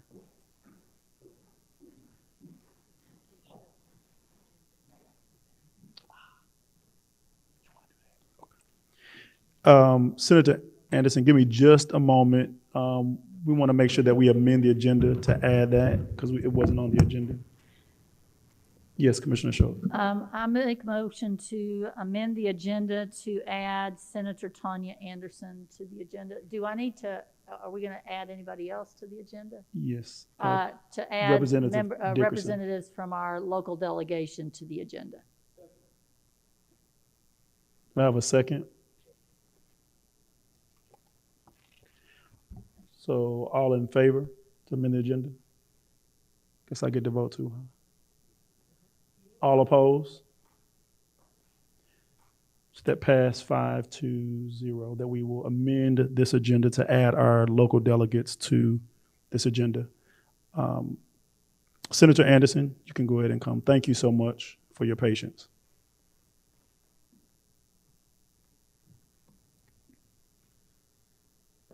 Good evening, everyone. Can you hear Good me? evening.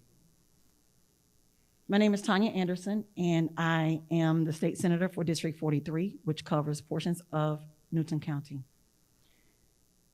First, I'm going to address the commissioners as well as, Ms. Martin. You stated that you sent letters to the delegation. You did. I received those. You said you made calls. I'm not sure who you made calls to, but you and I have never had a conversation about this, okay?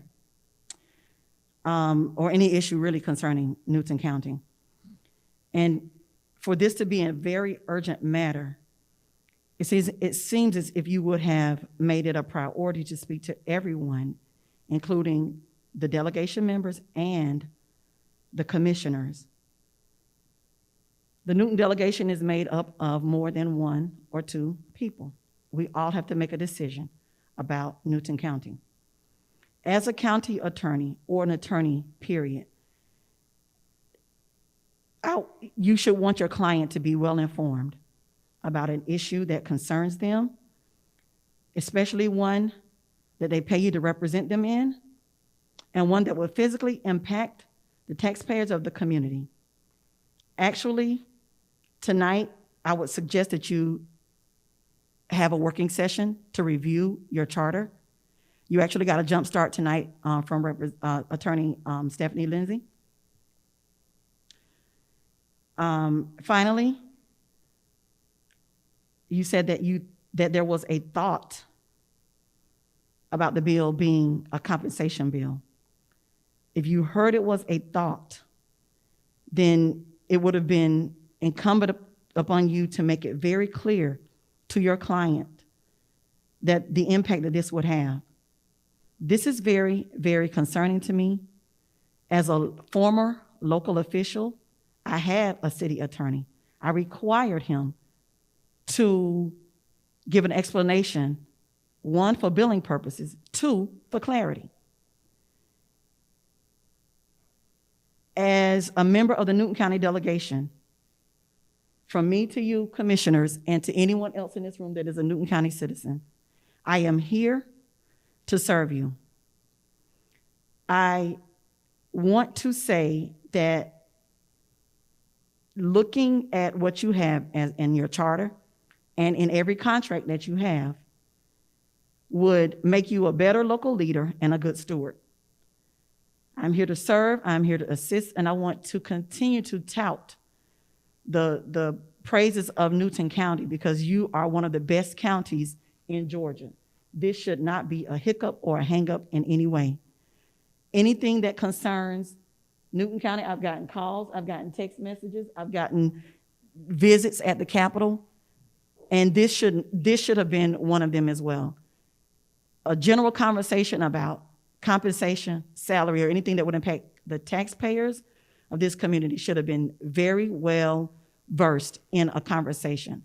Sending letters for 17, 18, 19, 20, however long you sent the letters, should have been in depth and more of a conversation. If the commissioners are missing emails, certainly we are. If thousands of bills pass our desk, certainly we are. We may miss it. But I want to say that this was a general letter, a general conversation, and it should have been and could have been vetted more to assist you to do your job.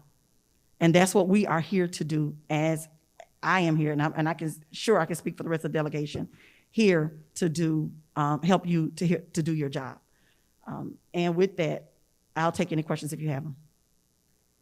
Thank you, Senator Anderson. Were there any questions or comments? Commissioner Schultz. So I'm going to take responsibility for my own actions here. I'm a county commissioner, have been for 12 years. It's my responsibility to interface with our local delegation. We have a county attorney who advises us and gives us our information, but it's my responsibility. And I will acknowledge the fact that during this session, I did not speak to my local delegation as often or as frequently as I have in the past. It was a very different time this year. We were all confused. We didn't know when there was going to be session, when there wasn't going to be session. For me, I was involved in a re-election. So I'm going to take responsibility for the fact that I didn't do my job to make sure that this bill passed in the special session. But I don't think it's the responsibility of the county attorney. I believe it's our responsibility. We've talked numerous times about lowering the fees for legal, and we have to take that responsibility. I know I got letters, I got emails, I even went back and looked. Sarah sent us an email in August 8th of 2017, going back through this exact calculation, because we had a discussion about a judge at that time. So I know we've had these emails.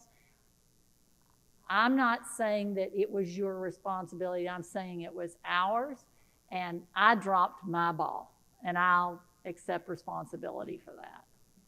Thank you for that. I'll add to that. We request from each county that we represent, we meaning Newton delegation and a couple of other counties that I represent, we request a unanimously signed and voted on resolution.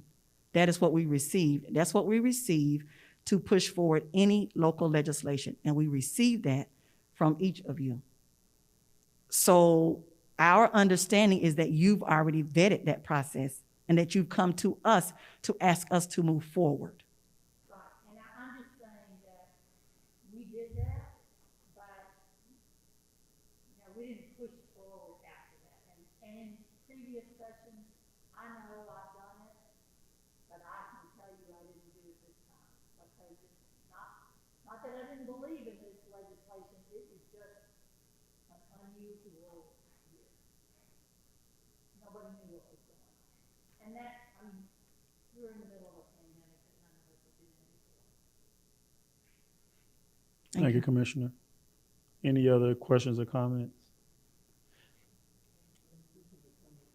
Yes, To Ms. Commissioner. Tanya, thank you. You're welcome, Commissioner. We love you. I love you guys too. I love you all too. Thank you, Commissioner. Ms. Martin. Just to, so that we're clear on how I've tried to communicate with your office, I've called your office 31 times. I've went through my billing history. I have 31 calls to your office. Now, I get, y'all are so busy. Y'all get calls, hundreds of calls, I'm sure in a 15-minute period. But calls, emails, letters, how else would we get in touch with you? Our chairman was on it all session. He is the first chairman that I've worked with that really worked with the local delegation throughout the session. Now, I understand he worked mostly with Representative Dickerson, but our understanding was that she was leading the charge and that she was working with all of you. No one told us, no, don't stop that, disengage, you need to have all of us. We were told that y'all were working together on this. So to say that we didn't have notice or we didn't attempt is simply not true. We worked really, really hard to get this in front of y'all.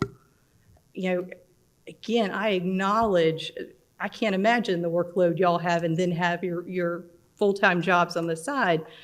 But to be fair and to be clear, we've tried, Senator Anderson. We have tried every year, and our chairman this year, it was incredible. I mean, he daily was checking in. So I just don't want anyone to think that any of the officials, myself, or anyone else dropped the ball, because this year it was a full force try to get this done. Okay, so 17, 18, and 19, you're saying out of all those years, you called my office 31 times? Yes, yeah, Sarah as well. Okay, so, we leave messages. yeah, I haven't gotten a message. Okay. I have received a letter, but I have not gotten a message, a phone message from you. Okay. I did go a year without an assistant, but I still would have I gotten did messages. know that. Yeah, you had someone that left. I still yeah. would have gotten messages. I just think with an issue this important, it should have been more of a priority to, and we do work together. We work well together. I don't think there's another delegation that's better than Newton County delegation. And I say that at Leadership Newton. We say that, we stand together and say that.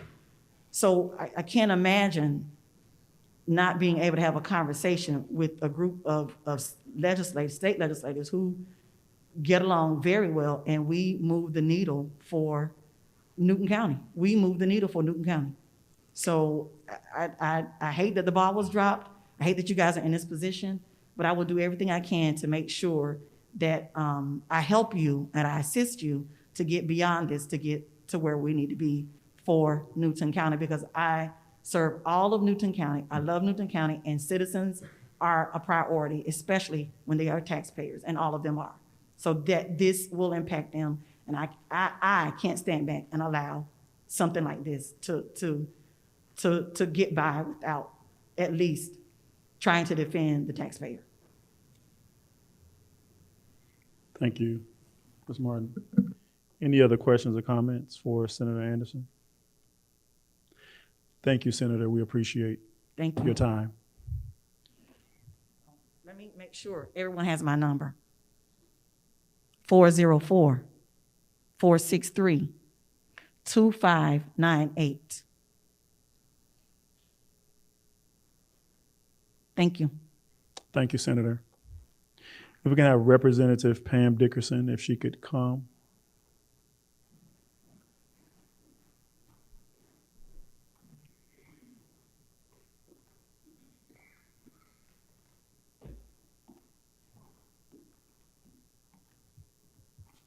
Thank you, Vice Chair, and to the other commissioners. I would like to say, first of all, this bill was enacted in 1994, the compensation bill, the last one, and it hasn't been changed since then. Is that correct? Okay. I have talked to you, Megan, on the phone before, and I'd like for everyone to know that Andy Welch, Representative Andy Welch, is our chair. And anytime Representative Welch sees compensation, an increase, he's not giving anybody anything, period. That's just the way that he... I'm just going to be honest with you. When the chairman came to me, when Chairman Banks came to me, I had 3 bills I needed to pass for Newton County this session: 1170, 1171, and 1174. All 3 bills got out of the House because I made sure that all of my delegation members, like you said, we worked together, signed those bills. And even Representative Welch, I said, I need this one signed by you. He says, well, you know how I am about salary increases. So that meant that some of us did not read what the bill was all about. We did not know that it was just a compensation bill to change the compensation for this county. I think I knew a little bit about the bill, but not all of the entirety of the bill. I would like to echo what Senator Anderson says. Usually at the beginning of each session, the biennial of each session. We meet with the delegations, we meet with the commissioners, we meet with everyone that, the school boards, everyone in each county that we represent. I know I do in Rockdale and I have in Newton, to see what their needs are so that we can make sure that we get things done for that particular session. We have not met with the Newton County Commissioners, I would say, in maybe the last 2 years. I think we met with the mayors and the county chairs of Newton County. We had a meeting here, and we came to you guys and said, what are your needs? I think you were at that meeting, Commissioner Schultz, and we asked everyone, what are your needs, from transportation to whatever it is that you need, because you don't get a chance to come to us, but we came to you. And the whole delegation was here that day. And we asked you what your needs were. I think if this particular bill was that important, that would have been first on the agenda for Newton County Commissioners, but it wasn't. We talked about roads, we talked about everything, and I don't think we even talked about this. We did not know the depth of this bill. When Chairman Banks said I needed these bills passed, that's all I needed to hear, and that's just exactly what I did. I got this bill out of the House, the bill went to the Senate, and when I heard that it had not passed because Senator Strickland had tabled the bill, and when Senator Anderson came in, I said, we need to get this bill passed. Senator Strickland told us that he would get the bill passed. That was his words to us. We had a little conference in the back of the Senate chamber. He says, I'm going to get this bill passed. He says, it's very important that we have this bill passed this session. His last words to us was that the bill would be passed. That's all we knew. I was finished with it. Then the next thing I knew, I heard that the bill had been tabled. Why? I don't know why he tabled it. He was supposed to be here tonight to defend himself as to why he tabled the bill. I don't know. I don't know how many times you've called me, but I think I've called you back on several occasions. I've talked to you, Attorney Martin, on several occasions, and I've answered whatever questions you have. And like Senator Anderson says, I'm not a one-man show. It's about 6 of us in the delegation, so I have to get the cooperation from everyone. It's not just me, but I push and I push hard for all the bills that come to me to be passed by my local delegation, because I know how important it is for these bills to be passed. This was one that got away from us, and I'm sorry that it did, because I understand the significance of the bill and how important it is for Newton County, and we don't need for anyone to be in the shape that you all are in when it comes to this compensation. Nobody should have to go through this. Just give me 1 minute. I think there are other bills that we have passed for Newton County on the local level. I think there was another compensation bill, I think several years ago, that we passed. Yes, for the county, yes, and we did that. So I know what it is to get these local bills passed and how hard it is, because representing Rockdale and Newton, I had a time getting a local bill passed in Rockdale just for a state judge. One person was holding that bill up, and I finally got it passed this session as well, and I was able to get it put on the calendar so that the bill could pass out of the General Assembly, and we were able to get our extra state court judge this year. I would suggest to you in the future that when you do have things that are of importance, that you do call all of the delegation together. It's important that we know what's going on. It's important that we know how important things are to you. And that way we can make sure that we put it on our calendar and make it a priority. I'll say this once again, make it a priority when you have things that are very important, and come to us and explain it to us. I think had this bill been explained to the delegation in full, especially with Representative Welch and Senator Strickland, they would have had a better understanding. They did not understand the bill. Like I said, I was able to get Representative Welch to sign it. Senator Strickland did not understand the depth of the bill, so this is my understanding. That's why he tabled it. Attorney Martin, you said that we had dinner. I think that was in 2017. At that dinner, I think everybody was just relaxed. They were not thinking about the importance of a bill. We were getting to know our new chairman at that time. He was getting to know us and everyone else who had come on at that time. So that was not a time for us to talk about a bill and to think about how important the bill was. I think the chairman was more interested in learning who his delegation members was, and it was just more of a casual evening than it was a business evening. Had it been a business evening, then that would have been something different. So, and like I said, I am not the only person that's on this delegation. I mean, there are several others. So to call Pam Dickerson out to make me feel like I had to make all the decisions, you know, I would, you know. I certainly didn't mean to make you feel that way, Representative Dickerson. If I do, I certainly apologize. Okay, and I appreciate that. I think I have dedicated a lot of my time into Newton County. I've put a lot of money into this district, and I've done a lot of good things in this county as your state representative. I could remember doing the compensation bill for the school board.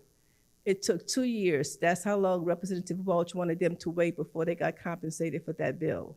So that's why I say it's important for you to explain to us exactly what it is that you want us to do and how you want us to do it. Because if he's going to make them wait 2 years, I know he would have made it you only wait 5 seconds if he knew that you were not going to be getting a salary increase.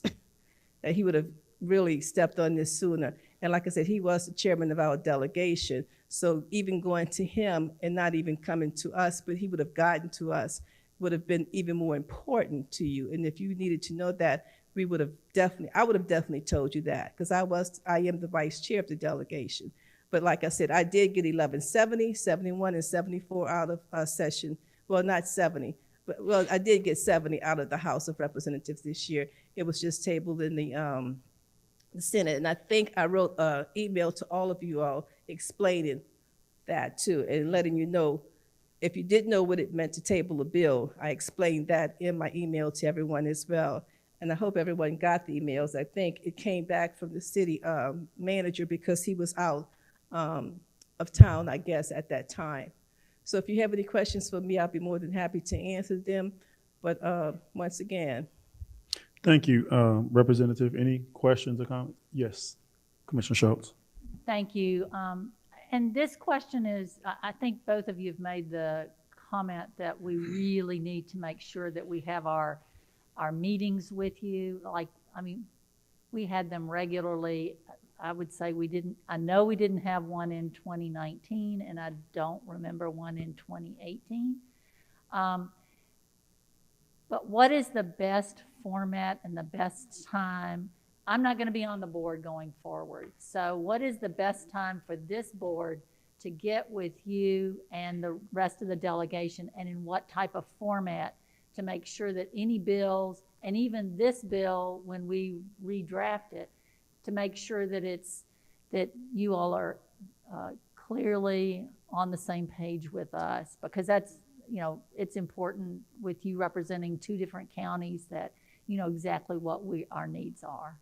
Well, the best time to get with your delegation is right before session. So December? Or December would be the best time to call a delegation meeting. Most counties call delegation meetings in December, usually around the first or second week in December, or even in the first week in January if you can't get us in December, because some bills are already being pre-filed now, some aren't.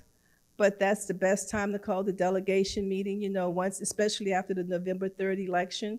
You know, you can call the delegation or send out letters and ask us what's the best time for us to come, because some of us are not coming back, and let us know. And then if you have legislation that you want us to put forth, then we can do it then. What was the other question? What type of format? Oh, just an informal meeting. You know, just we can meet here at the county courthouse if you would like for us to, or wherever you know you want us to meet. It doesn't have to be anything formal, so that we'll know exactly what you want, how you want it, and when you want it. Because with local delegation, understand that once we get this local delegation, it has to be advertised in the paper, and that's a 7-day period. Mm-hmm. And sometimes if we don't get it like at the beginning of the week, it's going to go through the weekend, so it can prolong it like over, you know, it can overlap a week. So that's just taking that much more time. What I mean, it's 7 business days, I believe, that it has to be advertised. This bill came to me. This bill had already been ready to be passed in March when we were suspended. 1170. and 1171 and 1174. All of those bills had passed. I had already advertised them in the paper. Everything was ready to go, and we were suspended on March 13th. We only went back for one day on March the 15th or 16th for that special session, and that was to give the governor an executive order to do what he needed to do for COVID-19. When we came back in June, the first thing I did was went and got this bill and made sure this bill was put on the local calendar. So I did all of that to make sure that that happened because I knew time was of essence. Now, in terms of a special session, I hear everyone talking about a special session. I don't know if we're going to have one.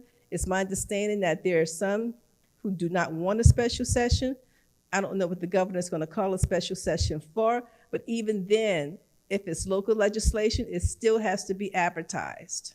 So, that unless the session is going to go for 2 weeks, it may not even happen. I'm just being honest with you. This is just the way it goes. So that bill may not even get a chance to get on the calendar unless Senator Strickland can pull something out of the hat because he is the governor's floor leader. So he may be able to talk to the governor and see what he can do to get this bill passed, this legislation, So I think it is imperative that you get the legislation written now so that it can be ready for even if it's a special session or if not even for January when session starts on January the 11th because your bills can go in right away. So it doesn't have to wait. And the governor can sign that bill right away. So it doesn't have to wait until the end of session for it to be signed, and if Senator Strickland is back and I'm quite sure he may be the governor's full leader again, I'm not sure, I don't know what's going to happen, then, that bill can move much faster than it may any other bill. And if there is a special session, this could actually start in the Senate and then go back to the House. Is that correct? Yes. Okay. Yes. So to make sure that we have something ready. Have yes. Senator Strickland on board. Right, because I think this legislation, and I don't know if Attorney Lindsey said it, but Walton and Newton County is the only two counties that have this type of legislation. So I don't know what they were thinking about when they were putting the legislation together in 1994 for only two counties to have this type of legislation. So, it is problematic. It is. And I listened to her presentation, and it was absolutely marvelous. It was wonderful. But, I think something does need to be done because it doesn't need to happen when you're paying these type of salaries, and it's not applicable to what's going on in this time frame right now. Thank you. Were there any other questions or comments from our commissioners? Yes, Commissioner Anderson. Thank you, Mr. Chairman. Ms. Pam, I just want to thank you for your service. Thank you. Yes, ma'am. Yes, Commissioner Schultz. This is actually for Attorney Martin. Based on the comment that Representative Dickerson just made about the fact that this is just Newton and Rockdale County. No, Walton. I mean, Newton and Walton County. I knew that. I knew it was Don Ballard and Denny Dobbs that wrote this legislation. Is it appropriate, and have we done the calculations to actually, and can it be done by law, to remove that special stipulation for Newton and Walton counties and just have Newton County follow the same, but I guess then you'd have to undo it for Walton County, and that would be cumbersome. I think I answered my own question. Okay. Also, I'd like to just, Commissioner Schultz, you said something about representing just several counties. Well, we have over 60 representatives that represent multiple counties. But I tell everyone, when we're writing legislation, not only am I representing my district, I'm representing the 10 million people in the state of Georgia because it impacts everybody. Thank you. Representative Dickerson, we appreciate you, everything that you do. I want to thank you as well as Senator Anderson for being here tonight. We didn't have any other questions or comments, correct? All right. Thank you so much. Well, thank you. I appreciate the time. You appreciate you as well. I want to go take this moment to allow the commissioners to have their final comments. I did want to ask, if I can push this out to this board, possibly, we're talking about a new bill, having a work session with our constitutional officers, with the board, to kind of sit down and go over that new bill. Is that possible? And if so, like, when would we want to have that new work session, since we want to try to get that done quick? So next Tuesday, having a work session next Tuesday with our constitutional officers, as well as the board.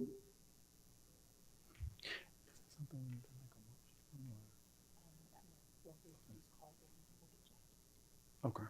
So we'll have Ms. Jackie to call that meeting for next Tuesday at 6 o'clock, right before our regular board meeting.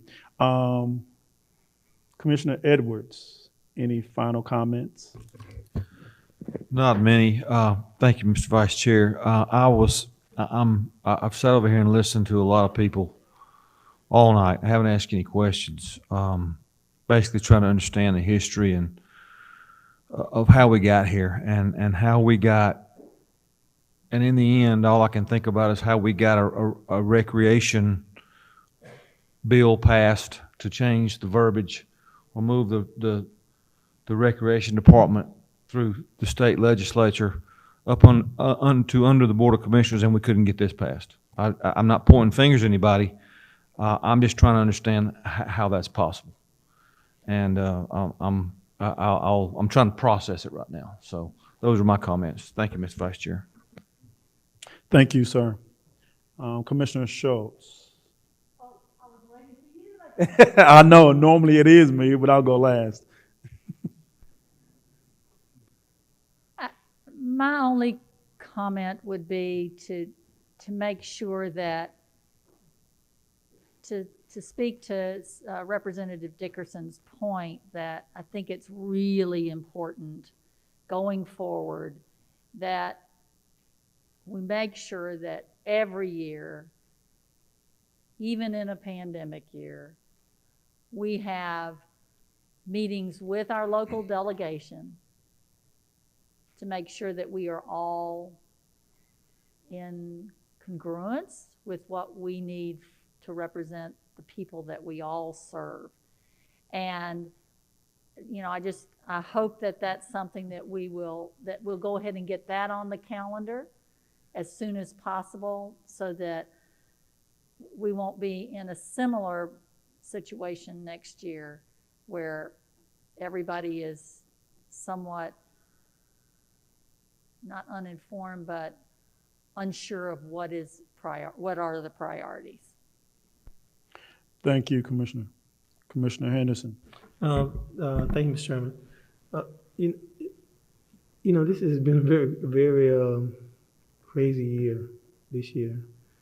You know, with the COVID and the way we did the meetings and stuff. And, you know, I just kind of felt a little bit, not a whole lot, blindsided as far as this. Maybe I was sent an email, or maybe I didn't get it, or maybe I just had other things in my mind, because there's been a lot going on here in Newton County. But I believe that if I believe we can get past this. I believe, and we will get past it. And we will make some tough decisions. But I'm gonna just say this, and I'm gonna let my good friend Commissioner Calvin speak. Is that years ago it was and still is an honor just to be on the Board of Commissioners. In fact, I think we voted on for me giving conversation back from the commissioners. I didn't even vote on it because it wasn't. I mean, it wasn't about to me conversation. It was about the service of the people. And I think Excuse me, sir. Excuse me, sir. Hello. Excuse me, sir. And so, you know. Thank you. And so, you know, It was about just doing what's right and doing what's best for the citizens of Newton County, who we are, that we represent. Thank you, Mr. Chair. Thank you, sir. Commissioner Cowan. Thank you, Mr. Chairman. I just want to say thank you to Senator Anderson and to Representative Pam Dickerson coming out tonight. We really appreciate y'all's input in this, and I've learned a lot more about the process of state government and bill passing than I ever have before. Some people may saw me on the phone here texting, but I went ahead and I texted Brian Strickland, I texted Dave Belton, and I talked to Andy Welch from time to time in real estate, and I will be calling him tomorrow because I did not realize what an important part he played in all this. But, and of course, we're looking in whatever contacts we have with the governor to see if we can get this done. But we are, I am at least very committed to getting this done before the end of the year. Do appreciate everybody's participation in this tonight. And again, I don't see this as, I think all of our government officials, and in spite of sometimes of the criticism we get from time to time, I think everybody's here to serve, and I think they're all good and honorable public servants. And I'm glad this has been brought to our attention to try to get it corrected. So just want to say thank you and appreciate everybody's participation tonight. Thank you, sir. I first want to thank Sarah, Attorney Martin, for your presentation tonight. Thank you, Attorney Lindsey, for your presentation tonight, bringing this to our attention. We definitely want to do everything we can to ensure that we are doing things the proper way. I also want to thank our local delegation for being here, Senator Tanya Anderson, Representative Pam Dickerson. I'm just amazed at what I saw tonight. I saw a community come together. I saw a delegation come together. I saw attorneys, local attorneys come together to see something that we needed to address immediately. And we were able to come together as a team and as a unit to be able to provide a resolution to something that we needed to get addressed. And so I just want to say thank you. Thank you to this board. Thank you for allowing me to chair this special call meeting tonight. And so at this time, if we don't have anything else, I seek a motion for us to move into executive session. We do have an executive session, and that's over land acquisition. So I seek a motion. All right. I think we're staying in.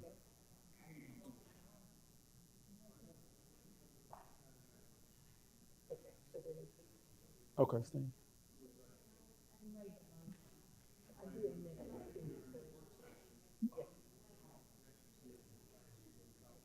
Yes, we're going to executive session for land acquisition purposes tonight. So as we leave here, thank you. All in favor? All opposed? This meeting is adjourned. Thank you.